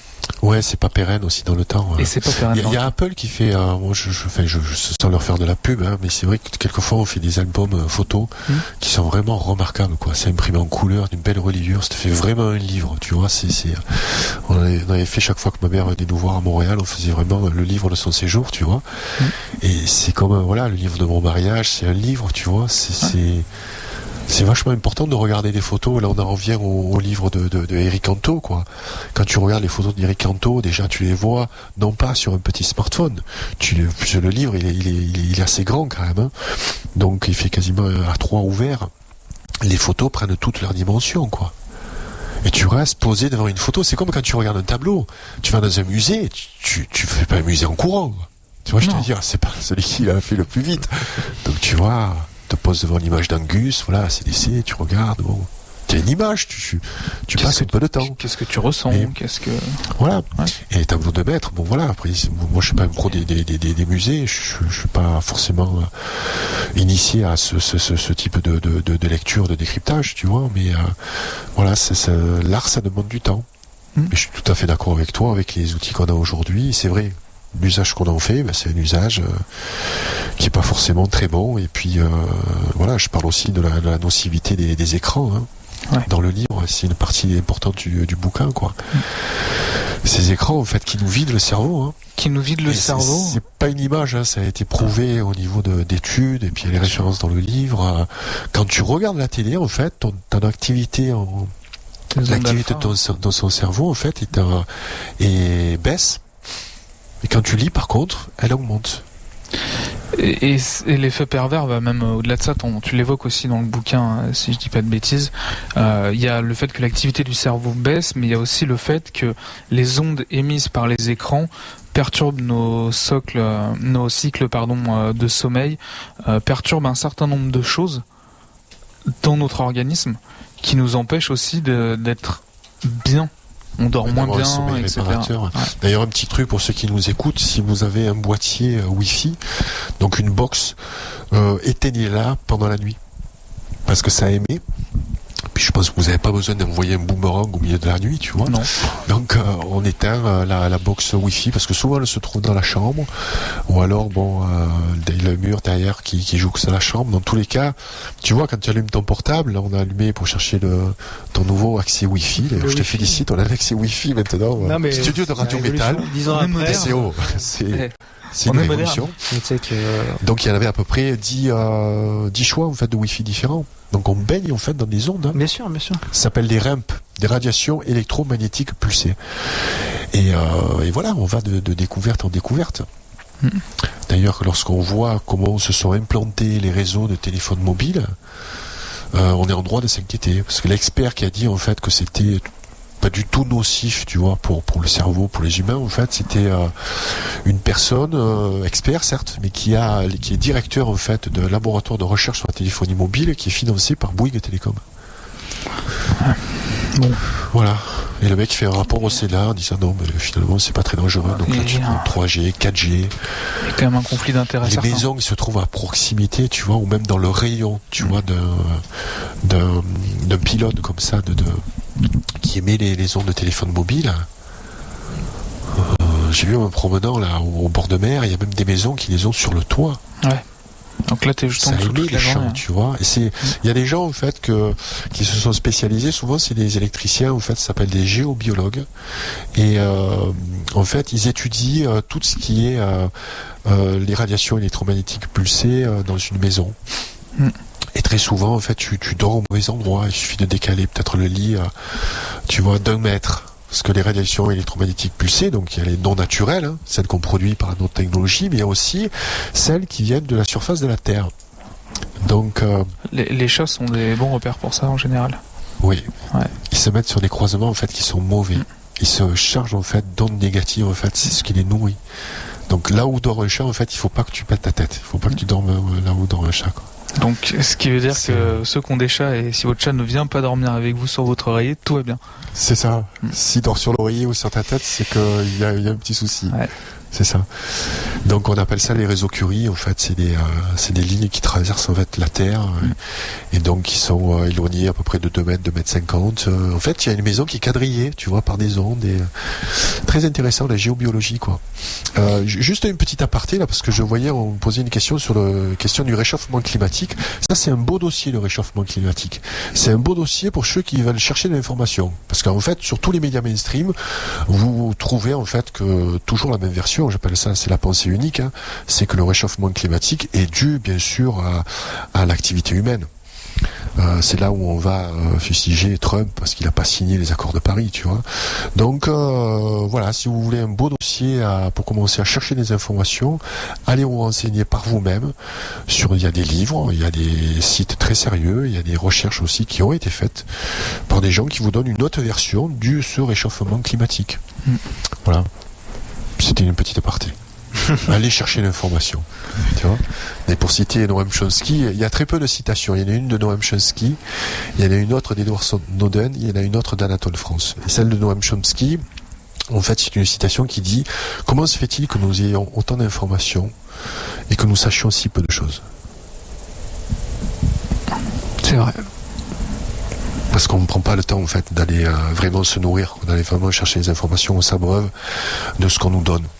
On mange en fait ce qu'on nous diffuse. Aujourd'hui, Internet nous permet de faire ça. Et Internet, je pense, pour notamment la jeune génération, devient un support. Alors peut-être que ça va à la limite dans l'autre sens, c'est-à-dire qu'aujourd'hui les jeunes s'informent avant tout par Internet et délaissent complètement les médias traditionnels, mais c'est sûr que plus le temps avance et plus Internet devient une référence et plus certains parviennent à créer leur propre écosystème sur Internet. Ça va de Facebook à Dieudonné, Tout à fait raison. en passant par nous-mêmes. Exactement, mais encore faut-il qu'on passe pas Internet, enfin on passe pas notre temps sur Internet à voir des niaiseries, tu vois, à se divertir, parce que souvent on va sur Internet sans but précis, là tu passes 2 heures, en fait tu as rien vu quoi. T'as vu un surfeur qui fait, tu vois, une toupie, une fille qui danse. C'est cette espèce de piège en fait, cette spirale, ce siphon en fait de la navigation Internet où si on n'y va pas pour un but précis et que dès qu'on a trouvé l'information qu'on voulait ou les plusieurs informations si on en cherche plusieurs parce qu'on a le droit, on se déconnecte pas. Effectivement, on a vite tendance à 2 heures après y être encore, mais avoir en fait cherché l'information pendant un quart d'heure et avoir passé 2 heures à faire des conneries. Exact. Parce que même si je cherche l'information, et moi je suis le premier touché aussi, à un moment donné, ça va, je fais 5 minutes quoi, tu vois, tiens je vais voir ça. Puis tu vois un truc qui s'affiche et tu dis ah tiens, et en fait... Et ce que tu n'as pas avec le livre. C'est ça. Et je pense qu'il vaut mieux chercher l'information un quart d'heure et passer 2 heures à lire un livre, dans la mesure du possible, dans l'idéal, je dis pas que je le fais toujours, plutôt que de passer un quart d'heure à chercher une information et 2 heures à naviguer sur des conneries. Parce que finalement on complétera, on changera peut-être de point de vue, on verra peut-être autre chose, et on développe son esprit critique et sa pensée. Surtout qu'il y a beaucoup aujourd'hui de blogueurs et d'écrivains aussi qui commentent les écrits d'autres auteurs, ou des gens qui font des notes de lecture vraiment remarquables sur des livres que tu n'aurais pas forcément le temps de lire, ou l'envie, ni les capacités souvent intellectuelles. Et c'est vrai que moi je suis plusieurs personnes comme ça qui font des notes de lecture, et certaines te donnent vraiment envie d'acheter le bouquin quoi, parce que je veux approfondir ce sujet, et d'autres te disent non, écoute, la note de lecture, le gars fait des notes de lecture remarquables quoi. Et il y en a d'autres qui te mais tu as appris quelque chose en fait, il te fait une synthèse vraiment, et ça m'a donné en fait envie. Moi quand je lis en fait un livre, j'ai toujours un stabilo sur moi, je stabilote. Les passages importants on dit toujours, donc c'est impossible de lire derrière moi, ou alors tu lis mais bon c'est pas très agréable. C'est pour ça qu'avec Valérie on peut se partager la lecture. Elle a une autre technique, mais moi je stabilote, et elle a commencé par contre à faire à la fin des notes de lecture, donc des résumés du livre avec des passages importants. Certes c'est pas tout le livre, mais tu obtiens vraiment des informations importantes, parce que le temps est limité, tu peux pas tout lire, et c'est comme un extracteur à jus en fait, t'en retires l'essentiel dans un sens. Ouais, ou en tout cas, ce qui j'aime pas trop ça, parce qu'après le reste, les livres tu les jettes, et tu vois. Je caricature, mais ce que je veux dire, c'est que t'en retires l'essence.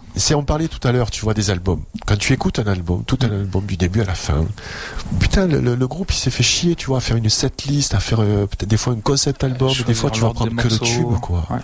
Tu prends que le single, quoi. Ça a été le cas de Motörhead, moi, pendant des années. Là, j'ai redécouvert quasiment toute leur discographie. Et c'est le cas de, je pense, beaucoup de monde qui écoute, à part les gens qui sont passionnés de musique, comme toi et moi, ou comme nous autour de la table, mais je pense que c'est le cas de beaucoup de gens, cette approche, mais d'une manière générale, c'est-à-dire qu'ils consomment de la lecture, des vidéos, etc., comme ils consomment des morceaux, en fait. C'est-à-dire qu'ils prennent le tube, qu'on leur met sous le nez parce que quand tu ouvres Spotify on te le propose, ou parce qu'on te le passe à la radio, et ils font un peu pareil avec ce qu'ils trouvent sur YouTube ou en termes de lecture sur Internet, et finalement ils font pas l'effort de voir l'intégralité. Et c'est dommage. Ouais. Après, moi, tu vois, c'est pas un effort, c'est une passion. Oui. C'est une passion. Mais pour Aujourd'hui, je suis certaines super personnes, frustré c'est pas parce que tu vois, je me suis réveillé un peu sur le tard. Enfin bon, mieux tard que jamais, tu le diras. Voilà, j'ai 51 ans, j'ai une soif d'apprendre qui est incommensurable, quoi. Et je sais que je pourrais pas tout apprendre. Donc ça me frustre, tu Même vois. en toute une vie. Exactement. Non. Ouais. C'est Ce que disait Montaigne, on n'arrête jamais d'apprendre. Hein. Ouais, Non, enfin, non. sans forcément Et donc, citer Montaigne. quand la passion l'emporte, si tu veux, voilà, moi je prends beaucoup plus des fois de plaisir à lire des livres ou voir des conférences ou écouter des gens là aussi sur internet qui t'apportent quelque chose, qui te nourrissent, plutôt que de voir un film. Déjà, j'arriverai pas, tu vois, la série, je peux rester 45 minutes, rester 2 heures sur derrière un film pour voir un film, ça serait difficile pour moi, sauf si je vais au cinéma. Là, je suis avec ma glace, je suis bien assis, tu vois. Je suis bien calé, et puis tu vois, c'est un spectacle, quoi, c'est ça. Et puis psychologiquement, t'es dans des conditions où t'as décidé d'aller passer 2 heures devant un film dans un fauteuil, en fait. C'est autre chose que de se mettre dans son Tu sors canapé. de chez toi. C'est ça. Et c'est tout bête, mais moi j'aime beaucoup le cinéma. Mais c'est vrai que je prends pas le même plaisir, même si c'est agréable de regarder des choses chez moi, quand je vais au cinéma. Et les films me marquent plus quand je les vois au cinéma, forcément, parce que psychologiquement, je suis dans des conditions où j'ai choisi. Je suis sorti de chez moi j'ai fait l'effort de sortir de chez moi pour aller voir ça. Alors que quand tu te le mets sur ton canapé, si au bout d'une demi-heure il gonfle, tu l'éteins et tant pis, t'as pas payé de place, tu fais pas l'effort de voir ce qu'il peut y avoir derrière la demi-heure qui finalement t'a gonflé, mais peut-être que si t'avais poursuivi, ça t'aurait trouvé ça génial. Et ça, je pense que c'est important. Et c'est pareil dans un bouquin. Faut pas s'arrêter aux 10 premières pages. Non. C'est vraiment l'envie, quoi, tu vois, qui est le moteur. Je pense même ceux qui nous écoutent, des fois on est tombé sur des livres qui sont passionnants et on se languit d'aller au lit, tu vois. Souvent on lit quand on est couché. Enfin, moi c'est pas mon cas, mais où c'est le soir, en fait tu te languis de reprendre le livre. C'est génial ça. Ouais, c'est génial ça. Ça c'est génial.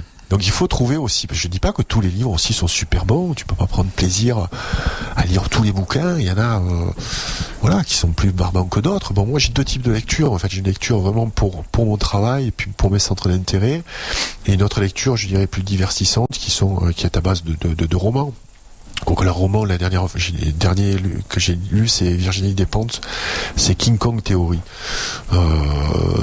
Et ça se lit, comme un roman. C'est plus un essai, mais voilà, j'ai vraiment pris plaisir à lire son bouquin. Je connaissais pas Virginie Despentes, donc j'ai découvert le personnage. Elle est assez punk dans l'esprit. Et puis voilà, il y a plein de livres qui me nourrissent. On parlait off de la. D'ailleurs, on parlera de livres à la fin de l'émission. On parlait du dernier livre que j'ai lu, en fait, qui est la biographie de Kiss, 800 pages, quoi. Tu vois, un pavé, quoi. 800 pages, tu te dis, waouh, putain, 800 pages, quoi. Quand t'as fini, merde, il y avait que 800 pages, j'aurais voulu encore lire. Tu veux rester dans le livre, tu vois. Ça, c'est extraordinaire. Donc, voilà, la lecture, je pense que c'est une bonne chose si on est motivé par ça. Il faut arriver à s'extraire de ce putain d'écran, quoi. Donc, au plus on regarde la télé, au moins on arrive à l'éteindre, quoi. Et pour rebondir sur un truc que tu dis dans le bouquin, je pense que la lecture, c'est comme quand on veut changer ses habitudes alimentaires. Faut y aller petit à petit. Faut commencer par des choses faciles qui nous intéressent et on va vers des choses de plus en plus longues et compliquées. Et je pense qu'il faut vraiment y aller par étapes, quoi. Ouais, il faut surtout trouver des livres qui nous attirent et qui nous plaisent. Des centres d'intérêt, en fait, qui nous plaisent. Peu importe si c'est pas des lectures sérieuses, de la grande littérature, ou déjà prendre un livre dans les mains et se plonger dedans, quoi. C'est une belle phrase que tu viens de dire. Est-ce que on écoute du Blowster Cult ? Non, c'est pour la toute fin. Très bien. Là, j'aimerais que tu me passes un groupe, en fait, puisqu'on va parler de livres pour la fin de l'émission. D'ailleurs, on pourra rebondir sur le monde des livres. C'est une chronique, en fait, de Hit 2. Et donc, c'est un groupe, en fait, qui est totalement en lien avec ce bouquin qu'on dévoilera tout à l'heure. Et c'est un groupe que tu apprécies particulièrement, Amaury. Tout à fait. C'est Ghost, un groupe suédois. Et pour la première fois, on a sorti un bouquin et en l'occurrence consacré à 100% sur ce groupe. Et il y aura d'autres bouquins dans le futur. Et c'est ton premier livre, c'est pour ça que je voulais vraiment en parler. Mais j'aimerais avant que pour ceux qui connaissent pas Ghost, alors je sais pas le titre que tu as choisi. Écoute, je t'ai laissé faire là. Ouais, j'écouterais bien le titre. Tu l'as pas préparé en plus. Non, mais je suis en train de le préparer. C'est ça, d'accord. Non, parce qu'il y en a plein de morceaux de Ghost. Tout ben ça. oui, j'imagine que vous avez. Vous avez en fait, le choix. C'est à cause de mon collègue Nicolas qui range pas bien. Non, je plaisante en plus. C'est pas vrai. Il y en a plein de morceaux de Ghost qui sont cool. Et on va s'écouter le morceau Stand By Him. Et il apparaît sur le premier album de Ghost qui s'appelle Opus Eponymous. Eponymous, ouais. C'est un groupe assez incroyable au niveau de la percée marketing qu'ils ont fait, avec une démarche assez intéressante, mais avant tout musicalement c'est très fort quoi. C'est du métal donc ouais, c'est vintage, c'est un mélange de plein de choses. On va s'écouter ça et puis après on aura bien le temps d'en discuter. Ouais, et puis on parlera un peu de leur imagerie. Il y a quand même pas mal de matière à dire sous Ghost. On a fait quand même 150 pages dessus, donc bon, t'imagines tout ce qu'on avait à dire.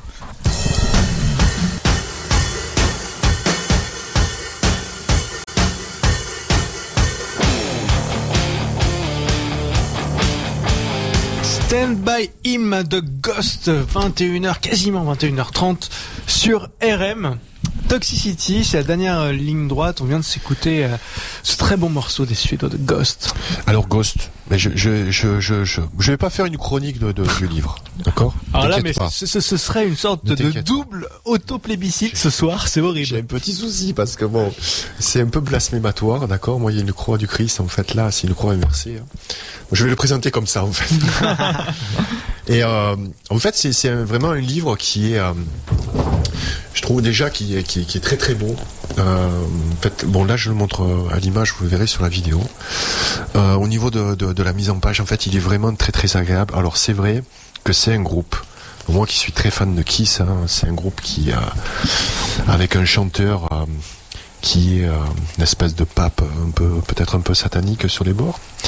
Donc toute une imagerie qui est développée.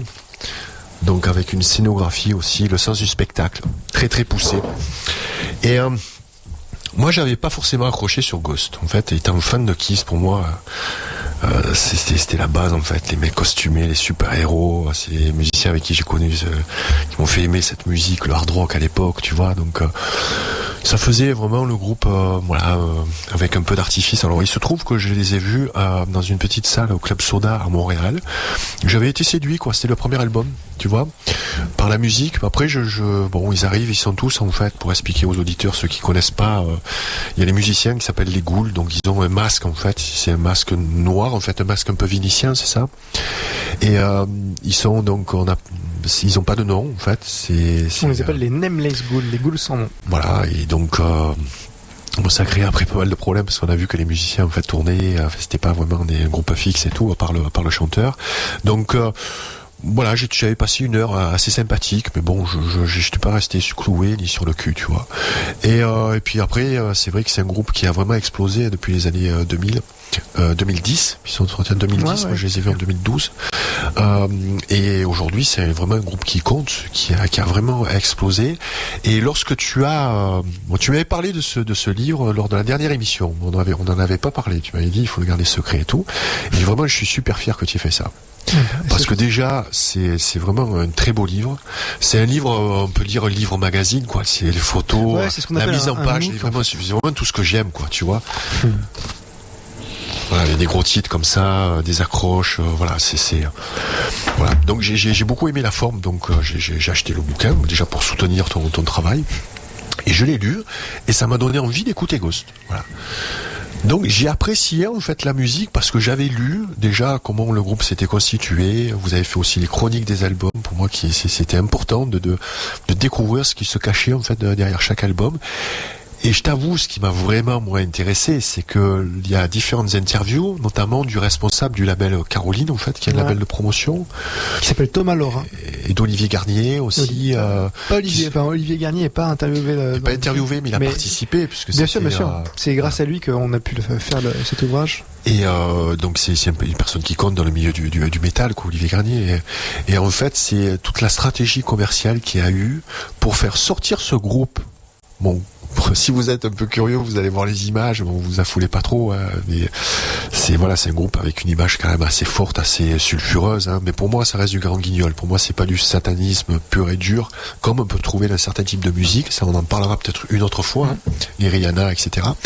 Mais ça, c'est pour moi du Grand Guignol, quoi, un peu à la Alice Cooper. C'est vraiment pas de la folklore, mais du folklore. Voilà.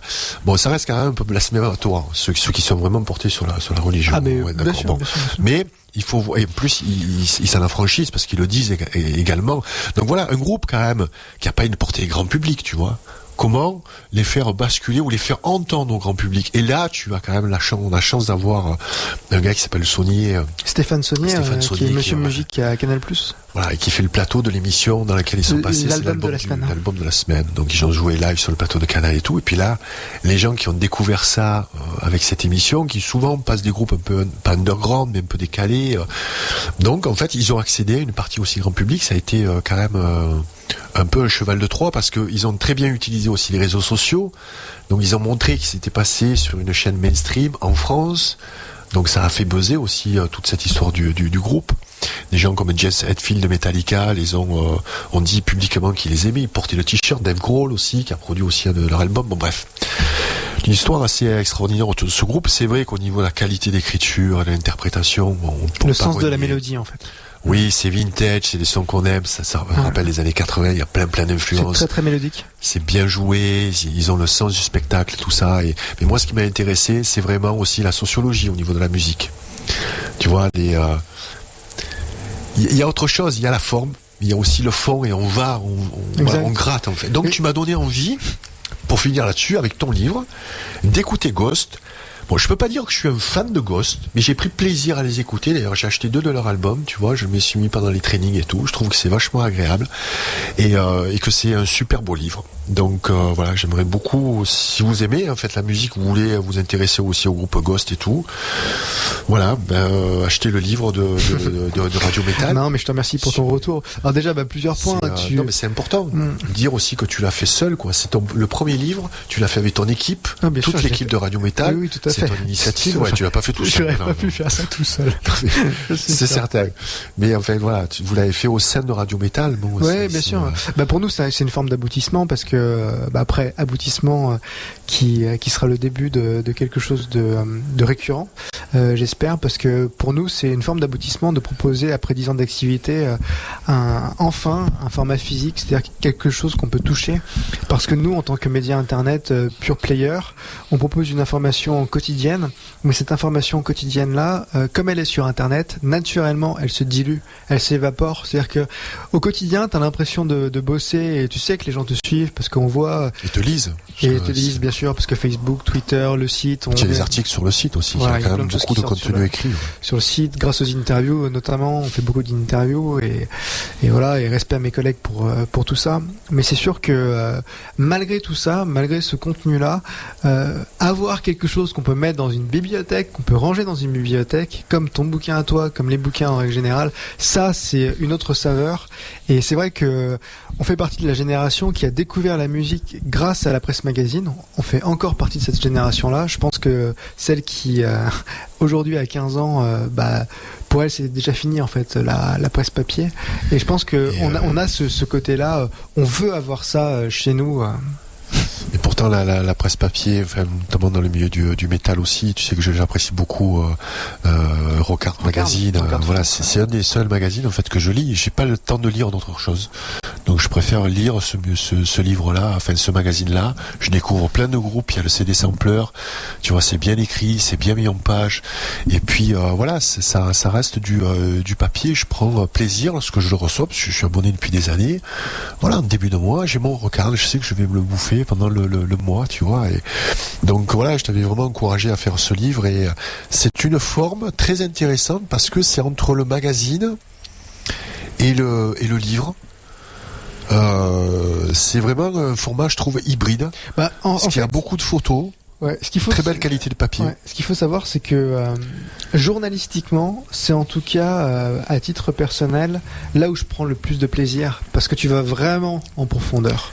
Et quand tu fais 150 pages sur un groupe comme ça, je peux te garantir que derrière, forcément, tu as une énorme connaissance du groupe et de son histoire. Et c'est vrai que sur le plan de la culture, c'est énorme, parce que notre but, c'est pour ça que le bouquin s'appelle l'Intégral Ghost by Radio Metal, c'est qu'on fera l'intégral tel groupe by Radio Metal et on n'arrêtera jamais. Et c'est vrai que là-dessus c'est une vraie victoire, parce que je pense qu'on a un super concept, et au final on est content de proposer ça et que les gens suivent, parce que évidemment que là on s'est intéressé à un groupe dont on sait qu'il a une fanbase conséquente qui ne fera que progresser. On sait que ce bouquin-là, il s'inscrit aussi dans le temps, mais le fait d'avoir fait ça sur ce groupe-là au démarrage va nous permettre de faire ça sur des groupes qui n'ont pas du tout la même renommée, pas du tout la même notoriété, et c'est ça qui est super intéressant, c'est qu'on va se servir de ces bouquins-là pour mettre en avant des artistes qu'on aime. Alors évidemment, ici on est éperdument amoureux de Ghost, mais il y a plein d'autres groupes qui existent, parce qu'il n'y a pas que Ghost dans le métal, loin de là, et c'est clair que franchement, si j'avais la possibilité d'en faire 4 par an, j'en ferais 4 par an. Le problème, c'est que c'est trop de travail. Ouais, je sais le travail que ça demande. Je t'encourage à le faire, parce que ça amène à découvrir en fait les groupes, non pas au niveau de leur musique, mais tu les découvres en fait différemment. Et tu vois que les groupes majeurs ou des groupes qui comptent, il y a toujours du fond en fait. C'est jamais que la forme, c'est jamais que l'artifice, tu vois. Même un groupe comme Kiss, qu'on a très souvent qualifié, tu vois, de mauvais musiciens et tout, certes il était peut-être au départ, mais ils avaient avant tout le sens du spectacle. Et il y a autre chose, il y a une histoire derrière tout ça, et tu le découvres en lisant le livre. Ils avaient des idées aussi que personne d'autre n'avait, peu importe leur niveau. Et là tu te replonges, quand tu lis ce livre-là, la biographie de Kiss, tu replonges dans les années 70, et là tu vois le bon qu'on a fait, quoi. C'est incroyable, quoi. Ouais. Avant, ils pouvaient préserver leur anonymat. D'ailleurs, le Ghost c'est un peu râpé aujourd'hui. Bien sûr, parce qu'il y a un conflit juridique, mais malgré tout ça, ça dépasse le cadre de l'anonymat. Je pense. Je te parle à l'époque, dans les années 75. En fait, il n'y avait pas Internet, il n'y avait pas, tu connaissais pas du tout leur visage. Moi, quand ils se sont démaquillés, quand j'ai vu l'album Lick It Up où ils se sont présentés pour la première fois démaquillés, et à l'époque, je devais avoir peut-être 16 ans. Ça a été un choc, ça fait 2-3 ans que je les suivis, je les ai toujours vus maquillés, tu vois, et là d'un coup, ils sont pas maquillés. Mais ça, tu peux plus le créer aujourd'hui. Non, c'est très tu vois. Ouais, c'est très voilà, et puis après je te parle juste de cette anecdote-là. Après il y avait plein de choses, quoi, tu vois. Ils avaient tellement investi dans le show qu'ils arrivaient, ils étaient même en première partie de 3 groupes, et c'était les seuls à avoir une semi-remorque, quoi. Tu vois, parce qu'ils voulaient avec la batterie qui monte et tout. En fait, tous les autres groupes jouaient, et c'était juste 4 lights et puis que la musique. Eux, c'était avant tout le show. Tu vois, plein de petites anecdotes. Un jour, la batterie monte pas, il y a les roadies en fait qui les suivaient. C'était des fans purs et durs, tu vois. Ils auraient tué vraiment pour eux. À un moment donné, ils ont pris la batterie avec trois barres de fer et ils l'ont monté à bout de bras, tu vois. C'est cette histoire d'un groupe qui n'avait pas encore percé à l'époque, tu vois, que le manager à l'époque, Bill O'Coin, c'est quasiment ruiné, quoi, pour les soutenir parce qu'il croyait en eux. Il a fait une bonne affaire après. Il a fait une bonne affaire après. Mais s'il n'avait pas pris ce risque, il n'aurait jamais fait une bonne affaire aussi. Donc il y a cru avant les autres. Oui, c'est toute une affaire de passion. C'est vraiment ça. C'est une affaire de passion. Une affaire de passion et une affaire de vision. Et vas-y, tu voulais rajouter quelque chose? En fait, moi, je voulais, m'exprimer du coup sur le bouquin, parce que c'est vrai que moi, quand j'ai découvert, puis j'ai laissé ça de côté, puis je suis revenu dessus un peu après. Mais la première fois que je les ai vus en live, c'était en 2010 au Hellfest. J'avais shooté à l'époque, et c'est vrai que je pense que c'est ça. Je parle plus au nom des autres personnes qui peuvent s'exprimer, travailler au sein de Radio Metal. Pour nous aussi, c'est une fierté de voir Amaury sortir ce bouquin. Pourquoi ? Parce que ça permet aussi, au milieu de toute cette information qui est diluée parce qu'on en sort tous les jours, de mettre en lumière 10 ans de travail d'un certain nombre de personnes derrière Amaury, et de mettre en lumière le travail d'Amaury, et de montrer qu'en 10 ans, on n'a pas fait que des informations diluées, c'est qu'à un moment donné, on a créé une base de données de connaissances sur certains groupes, sur certains sujets, qui nous permettent de les rassembler et d'en faire un bouquin de 150 pages. Et c'est pérenne. Et ça fait surtout plaisir de voir que finalement tout ce travail qui a été fait est pas parti aux oubliettes, quoi. C'est ça le monde virtuel en fait. Oui, puis après aussi, pourquoi ce groupe ? Parce que ça c'est intéressant de le dire. C'est une bonne question. Pourquoi ce groupe Mais parce qu'en fait, c'est ce qu'on dit dans l'édito, c'est que pour nous, ça fait partie des artistes à très forte notoriété dans le futur. C'est les nouveaux Metallica en fait, pour nous, à notre niveau. C'est-à-dire qu'aujourd'hui, on sait qu'il y aura plus de groupes de métal qui vont se permettre de remplir un Stade de France, un Bercy, etc. Qui remplit Bercy aujourd'hui sur le métal ? C'est que des artistes qui ont une très forte notoriété, mais qui sont là depuis les années 80 ou 90 ou 2000. Et pour nous, Ghost, ça dépasse le cadre de la musique. Mais après, pourquoi ce groupe-là en tant que tel ? C'est parce que philosophiquement, on est vachement en phase avec ce que pense l'ami Papa Emeritus, c'est-à-dire qu'il a une vision des choses qui nous, en tout cas moi, qui me correspond vachement, c'est-à-dire que il a une volonté d'ouverture musicale qui sort complètement des sentiers battus et du métal pur. C'est un gars qui a une vision d'équilibre, du yin et le yang, qui est vachement intéressant sur le plan de la psychologie. Et si vous me permettez, en fait, en gros, pourquoi Ghost et pourquoi ce bouquin ? Une question et une réponse présente dans le bouquin, et vous allez comprendre pourquoi on a fait ça sur eux. C'est Nicolas, je crois, qui pose la question : est-ce important pour toi de considérer les deux faces d'une même chose, comme le yin et le yang, le bon et le mal, la lumière dans l'obscurité, etc. Et donc là, Papa Emeritus, sa réponse, pour moi, en fait, ça mérite de consacrer un bouquin à ce mec. Sa réponse, c'est : je pense que l'équilibre est ce qu'on devrait rechercher. Je pense que parfois, les gens ont tendance à penser « si j'étais tout le temps heureux, tout serait super ». Alors que j'ai découvert que lorsque tu as un équilibre dans tout, généralement, ce genre de statu quo est le plus harmonieux. Malheureusement, c'est très utopique d'une certaine façon. Tu ne peux pas vraiment... Surtout pour des personnes comme moi. Je ne suis pas du tout original. Je veux dire que je suis comme plein de gens. Tu as tendance à avoir des hauts et des bas, et tu as besoin des bas afin d'avoir une référence pour les hauts, et être suffisamment clairvoyant pour savoir ce qu'est un haut, de façon à savoir ce que tu vises et ce dont tu as besoin pour arriver au stade où tu vis un haut plutôt qu'un bas. Généralement, lorsque quelqu'un est complètement désespéré, c'est qu'au bout du moment, il ne sait même plus ce qu'est un haut, parce qu'il ne sait pas comment détecter le bonheur. Il pense que le bonheur est quand tu es dans une frénésie du shopping, petit rire. Ou, tu sais, tout le truc avec quelqu'un qui est lunatique, qui est frénétique. Mais ouais, le noir et le blanc, l'équilibre, c'est très important dans tout. Je crois fermement en la force et assurément, je pense qu'il y a un élément d'équilibre là-dedans. De façon à créer le bon, tu as besoin du mauvais et vice-versa. Si ça a du sens. Et j'aime beaucoup le si ça a du sens, parce que le si ça a du sens, c'est moi en gros, je vous fais partager ma vision, mais je suis même pas sûr d'avoir raison. Je vous fais partager une opinion. Ça après, ressemble à du Devin Townsend. C'est du Devin Townsend. C'est pour ça que ce genre de mecs, c'est vraiment des gars hyper respectables. C'est des mecs, c'est des visionnaires. Et moi, j'ai un tel respect, une telle admiration pour ces gars-là que effectivement.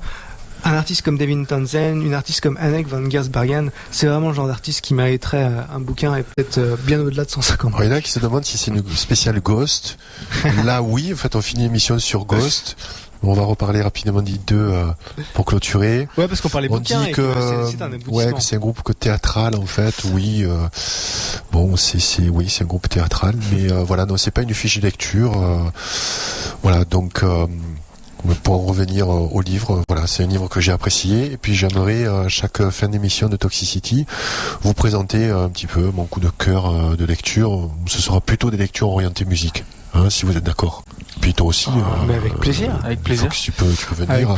Il y a juste, je voulais répondre rapidement une question là sur le chat. Il y a peut-être 2-3 personnes qui ont chatté sur le végan. Est-ce que c'est une religion, végan, végétalisme, végétarisme? Ils savaient pas trop faire la différence. Il y en a pas mal aussi qui demander. te demandaient si toi-même tu étais vegan.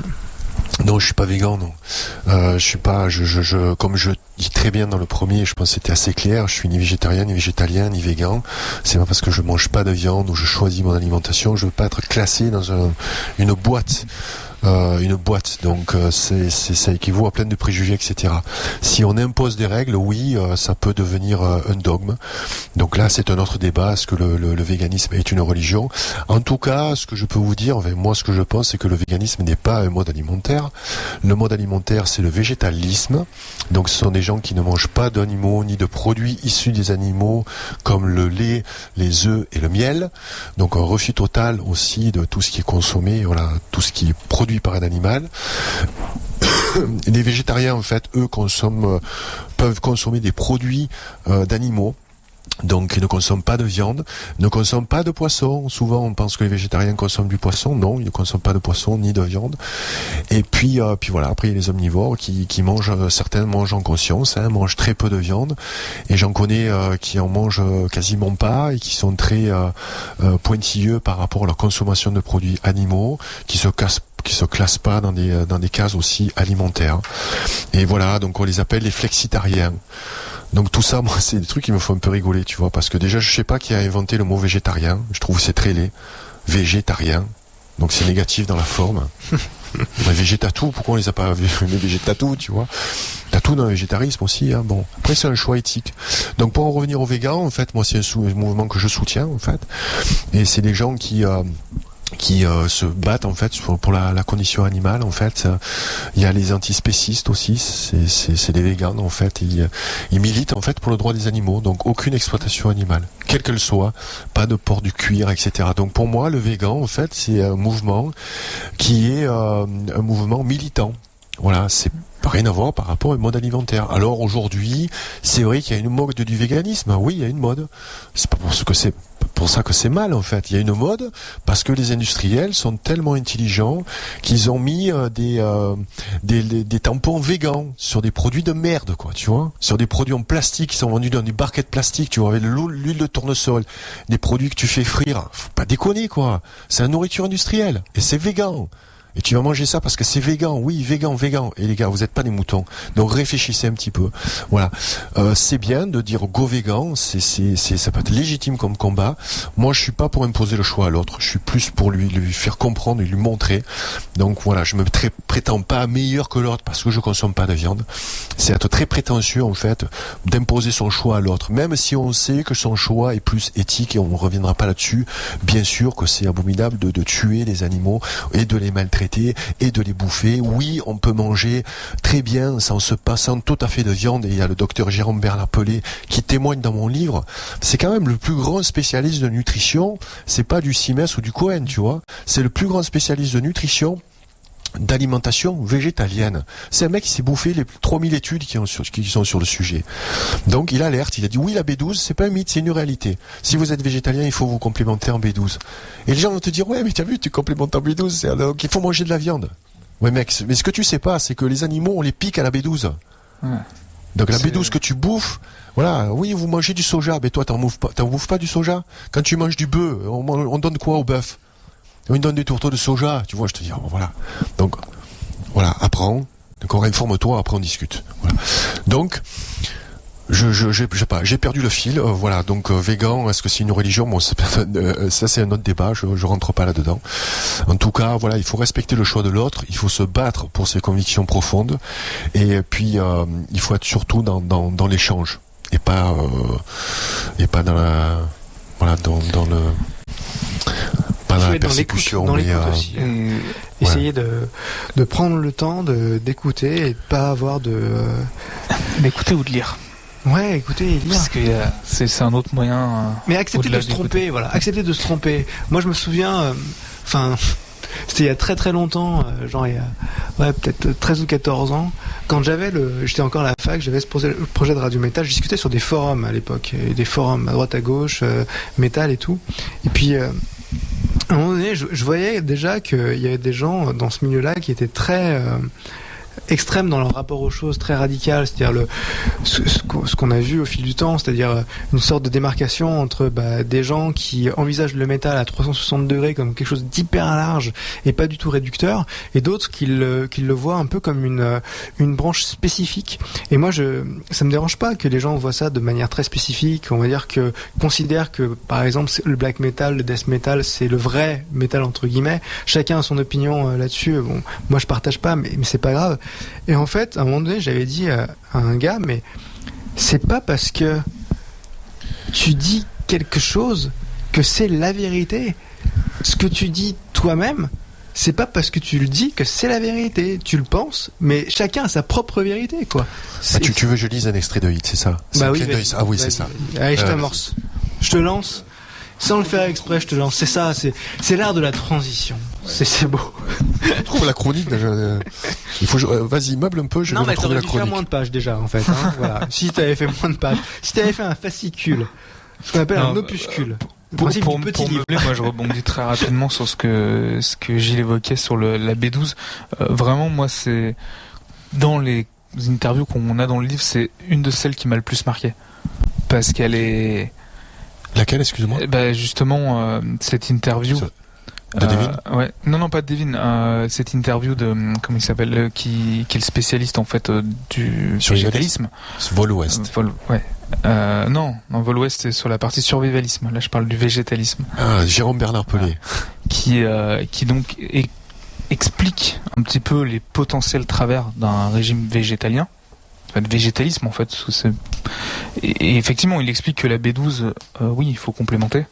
Mais par contre, pour tout le reste, il y a aucun. Voilà, oui, c'est un mythe, le mythe du lait pour le calcium, le complètement. Et ça, c'est extrêmement intéressant et c'est très important de le lire. Et c'est un docteur, tu vois, docteur généraliste spécialisé en nutrition avec une sous-spécialité sur la nutrition végétalienne.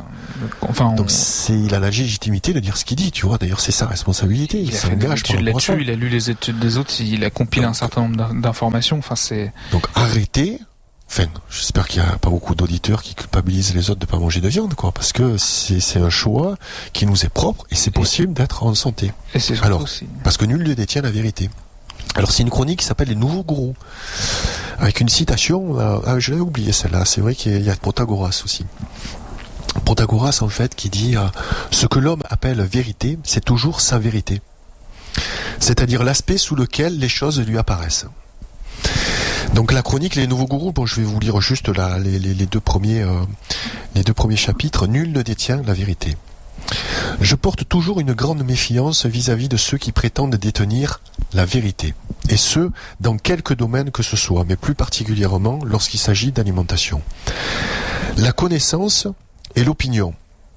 La philosophie établit une distinction entre la connaissance, qui représente l'objectivité, et l'opinion, qui, elle, représente la subjectivité, c'est-à-dire un point de vue personnel sur la réalité. Nos choix découlent très souvent d'une perception passée à travers notre propre prisme, lui-même issu de notre vécu, de notre classe sociale, de nos connaissances. Comme le confiait très justement Devin Townsend dans Hit à propos de son végétarisme, ai-je tort? Ai-je raison? Qui le sait? Certainement pas moi en tout cas. Un bien bel exemple d'humilité. Voilà, et donc je développe après sur ces gens qui prétendent détenir la vérité. Les nouveaux gourous. Mais les nouveaux gourous, il y a... Le truc, c'est que tout a été dit il y a 2000 ans, quoi. Socrate, je sais que je ne sais pas. Franchement, c'est la phrase qui résume, pour moi, toute la vie, quoi, en général. Quand je dis les nouveaux gourous, bon, on peut penser que sont les gens qui sont les autoproclamés du web, tu vois, ceux qui s'expriment sous forme de vidéos, de blogs ou de vidéos YouTube, etc. Mais c'est aussi les experts qui sont adoubés par les chaînes de télévision. C'est aussi ceux qui reçoivent le tampon, le cautionnement médiatique qui fait que tout le monde les écoute, parce que s'ils passent à 1 heure de grande audience sur une grande chaîne de télé, c'est sûrement parce qu'ils ont raison. Et ça, c'est très intéressant si vous y faites attention. En fait, c'est qu'ils disent tous la même chose. Qui avez-vous entendu sur les chaînes, je dirais, de mainstream, dire que l'euro, en fait, c'est une arnaque. En fait, l'euro, il faut qu'on sorte de l'euro. Qui a dit, à part des partis politiques, sans rentrer là-dedans, mais quel expert aujourd'hui économique dit non, ce serait quand même intéressant qu'on sorte de l'euro. Aucun. Et pourtant, tu trouves sur Internet et des auteurs qui ont écrit des bouquins là-dessus. Oui, comment sortir de l'euro? C'est des gens réputés, mais ils n'ont pas accès aux médias. C'est bizarre. Le changement climatique. Qui tu vas voir sur une heure de grande écoute te dire que non, en fait, l'activité humaine, ça a très peu d'importance parce qu'en fait, c'est un cycle qui est sur des millénaires. En fait, la Terre s'est toujours réchauffée, refroidie, réchauffée, refroidie. En fait, l'activité humaine, c'est peanuts. T'as entendu ça, toi? Oui, si tu vas chercher l'information, tu vois. Et des exemples comme ça, t'en as tout plein, quoi. Bon, je citerai pas les Simès et les Cohen, tu vois, le vaccin, c'est assez incroyable quand même, tu vois. Il y a quand même que des pro-vaccination, quoi, sur les médias. Simès en premier. Hein. Et tu as des experts, alors je sais pas qui a raison, qui a tort. En tout cas, j'écoute les deux. Je vais chercher les deux. Et je vois ceux qui sont quand même contre les vaccins. Excuse-moi, c'est pas des uluberlus, quoi. D'ailleurs, Nicole Delépine, hein, qui est une aussi, qui explique qu'elle est contre l'obligation vaccinale, parce que ça aussi, les gens font l'amalgame. Ah ouais, tu es contre les vaccins? Non, moi je suis contre l'obligation vaccinale. En fait, je suis contre l'obligation, oui, qu'on m'oblige à faire quelque chose. Oui, mais si tu te fais pas vacciner, tu vas nous contaminer. Alors bon, après, si vous voulez gratter tous ces arguments en fait, qui sont factices, hein, dès que tu grattes, en fait, c'est que du vernis, tu vois qu'il y a autre chose derrière. Et cette parole-là, en fait, il faut aller la chercher, quoi. En ça, moi, j'ai vraiment trouvé que son intervention, parce que c'est une des premières interviews qu'il y a dans le bouquin, elle est vraiment intéressante pour ça, c'est qu'elle explique bien, et c'est hyper clair, elle n'est pas contre la vaccination, et effectivement, elle explique bien qu'elle est contre l'obligation faite par l'État de vacciner les gens. Et elle dit, en fait, bon, après, je vais pas décrire tout le bouquin, mais il y a un problème d'ingérence de l'État qui se mêle des affaires de santé publique. Certes, ça peut le regarder, mais qui fait en fait décider des gens qui n'ont pas les compétences dans les affaires de santé publique. Et ça, c'est beaucoup plus grave. Et elle fait passer un message, moi, qui est le plus important si vous êtes atteint d'un cancer. Vous êtes à même, vous, de choisir votre propre protocole. Ouais. Parce que souvent, on va vous l'imposer. Et vous savez pas, en fait, que vous pouvez choisir entre les thérapies précoces, qui sont en fait des essais thérapeutiques, déguisés sous le manteau, avec des dons un petit peu bizarres, en vous vendant ça comme la nouvelle molécule miracle, mais il n'y a pas de retour. Il y a une autorisation de mise sur le marché provisoire. Tout ça remboursé aux frais de la sécurité sociale pour les labos, quoi. C'est une arnaque, quoi. Quand même, comment on a pu accepter ce type de dérive? Elle nous dit que les cancérologues, en fait, aujourd'hui, n'ont plus la capacité de choisir leur traitement pour leurs patients. C'est imposé par l'Institut national du cancer. Ils ont une liste de protocoles A, B, C, ils doivent choisir dans les trois en fonction de celui qui est le plébiscité sur le moment. Mais tu peux choisir, toi, en disant non, mais docteur, moi je veux le protocole des années 80, là. Vous savez, celui qui coûte en fait pas grand chose. Puisque les anciennes molécules, en fait, ils perdent les patentes. Donc c'est beaucoup moins cher, elle parle du prix du cancer et tout. Bon, on pourra parler là, sur la prochaine émission, peut-être du cancer, quoi. Enfin, ou d'un sujet un petit peu plus pointu, je dirais, dites deux, parce que là, c'est vrai qu'on est resté un peu en surface, mais en fait, je suis très content que vous m'ayez engagé sur ce chemin-là, parce que vous m'avez sorti de la boîte de l'alimentation. Alors, on parle quand même d'alimentation dans Hit 2. Mais pas que. On parle d'animaux aussi, oui. Et on parle d'abattoirs, mais pas de la vision en fait des animaux. On voit le côté humain dans les abattoirs. Voilà pourquoi en fait les gens aujourd'hui, sans les excuser, hein, pourquoi il y a des dérives comme ça dans les abattoirs. Vous le découvrirez dans le livre. Et puis voilà, donc on arrive, je crois, à la fin de cette... Moi, je pense que le dernier message que j'ai à faire passer, parce que apparemment tu veux qu'on aborde des sujets plus pointés dans la prochaine émission, c'est tous les auditeurs qui étaient là, lisez le bouquin, comme ça vous pourrez suivre les prochains sujets qu'on abordera.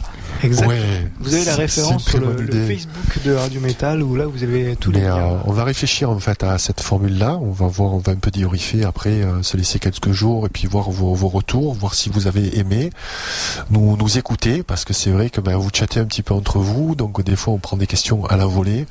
Alors bon, on n'a pas beaucoup de moyens ici, on a même des verres en plastique, tu vois, putain le plastique. Bon, il faut revenir, je parle de la paranoïa du plastique aussi, dans Hit, bon il faut, voilà, c'est pas chaud, hein, c'est du vin rouge. De ce que tu as, on n'a pas parlé du vin rouge aussi, du vin rouge, donc les bienfaits du vin rouge, on parle du régime méditerranéen.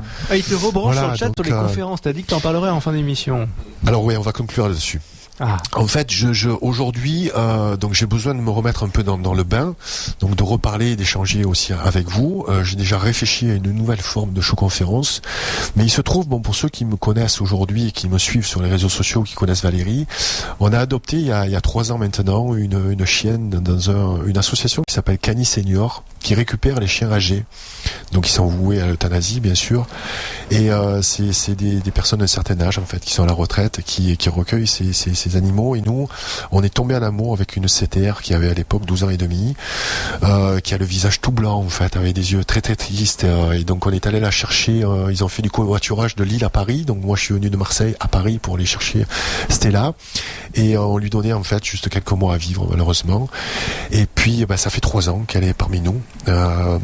Et puis, elle va être sur ses 16 ans. Et en fait, elle fait partie de mon clan. Donc, en fait, on peut pas trop bouger, en fait. On est obligé de rester à ses côtés. Donc Valérie est à ses côtés. Moi, c'est le premier soir, en fait, où je suis pas là. Donc, je sais qu'elle était un peu perturbée par mon absence. Donc voilà une des raisons, en fait, pour lesquelles je peux pas partir, en fait, en tournée. Vraiment, ça me manque, hein. Moi, je suis un peu un homme de scène. J'aime ça, vraiment, d'échanger avec le public. Et donc alors on pourra reparler aussi d'un sujet qui nous tient à cœur, c'est l'euthanasie des animaux.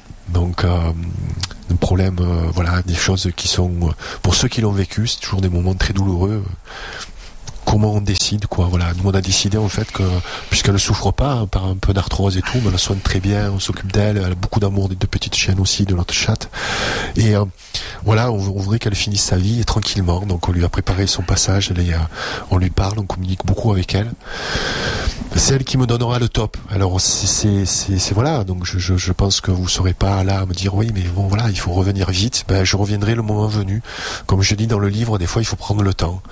Et cette chaîne-là, en fait, est arrivée dans ma vie. On m'a appris énormément de choses, notamment d'être patient. Parce que bon, vers 16 ans, c'est la sénilité, tu vois. On la sort le soir, elle rentre, elle se couche, elle ressort.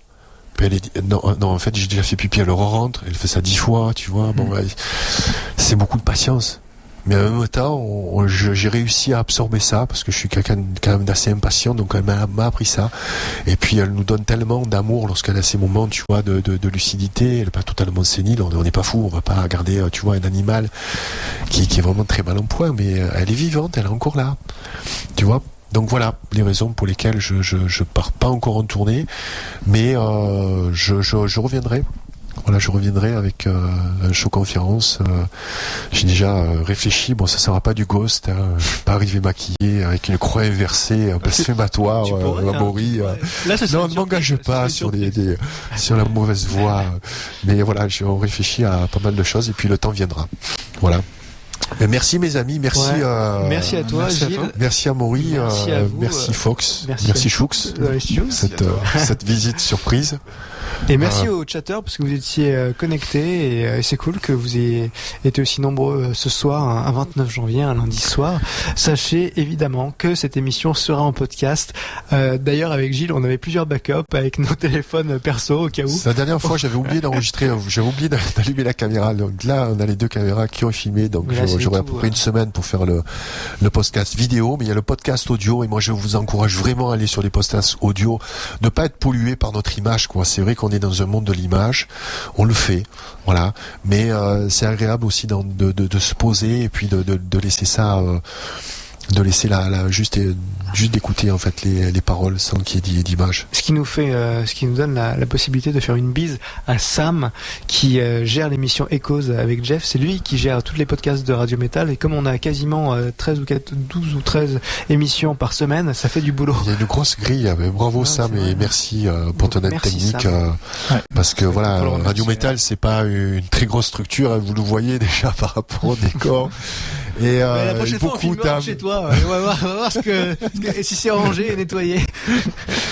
Et voilà, en tout cas, il y a toujours une belle énergie ici. J'ai toujours vraiment grand plaisir. En tout cas, j'étais heureux, voilà, de sortir de ma retraite médiatique ici avec vous. Voilà, j'espère qu'on n'a pas été trop ennuyeux ou trop, on n'a pas trop fait trop de digressions. De toute façon, grâce aux nouvelles technologies, je pense qu'on peut intervertir des trucs. Ouais, donc on cuttera pas. On dit rouge, blanc. On cuttera pas, je pense qu'on n'a pas trop d'idées. Si on le met à l'envers, ça devient satanique. Voilà. Ouais, on réfléchira à ça. En tout cas, on va vous revoir très vite. Je pense qu'avec Amaury, on va programmer une émission d'ici début du mois prochain pour avoir une fréquence un peu plus importante. Peut-être rentrer dans quelques sujets plus en détail, en fait. creuser, d'approfondir certains sujets. Donc je serai ouvert à tes propositions aussi, Fox. Toi aussi, avec plaisir, je serai au rendez-vous en tout cas. Alors pour finir, on va avoir un titre super joyeux. Alors je sais pas si vous connaissez le groupe Blue Oyster Cult. Ils ont créé le hip-hop, non? C'est un des groupes mythiques de la scène métal. Bon, ça c'est aussi un groupe qui existe depuis les années 70. Et, alors avec des pochettes d'albums, moi, qui m'ont fait vraiment fantasmer quand j'étais jeune, quoi. Et ça c'est un titre en fait qui s'appelle The Veteran of the Psychic War. Donc vétéran d'une guerre psychique. Je vais juste vous lire le premier couplet, parce que là aussi c'est des j'ai justement acheté une biographie sur Blue Oyster Cult. Il y a beaucoup de choses à dire par rapport à leur album. Tu me vois maintenant en tant que vétéran de milliers de guerres psychiques. J'ai vécu trop longtemps à l'écart, là où rugissent les vents des limbes. Et je suis assez jeune pour regarder, mais trop vieux pour voir. Toutes les cicatrices sont en moi. Je ne suis pas sûr qu'il reste quoi que ce soit à l'intérieur de moi. Ne laisse pas ces tremblements continuer, c'est l'heure de prendre une pause. C'est l'heure d'avoir une permission. Nous avons vécu dans les flammes, nous avons dévoré nos cerveaux. Oh, je vous en supplie, ne laissez pas ces tremblements continuer. Bonne soirée mes amis.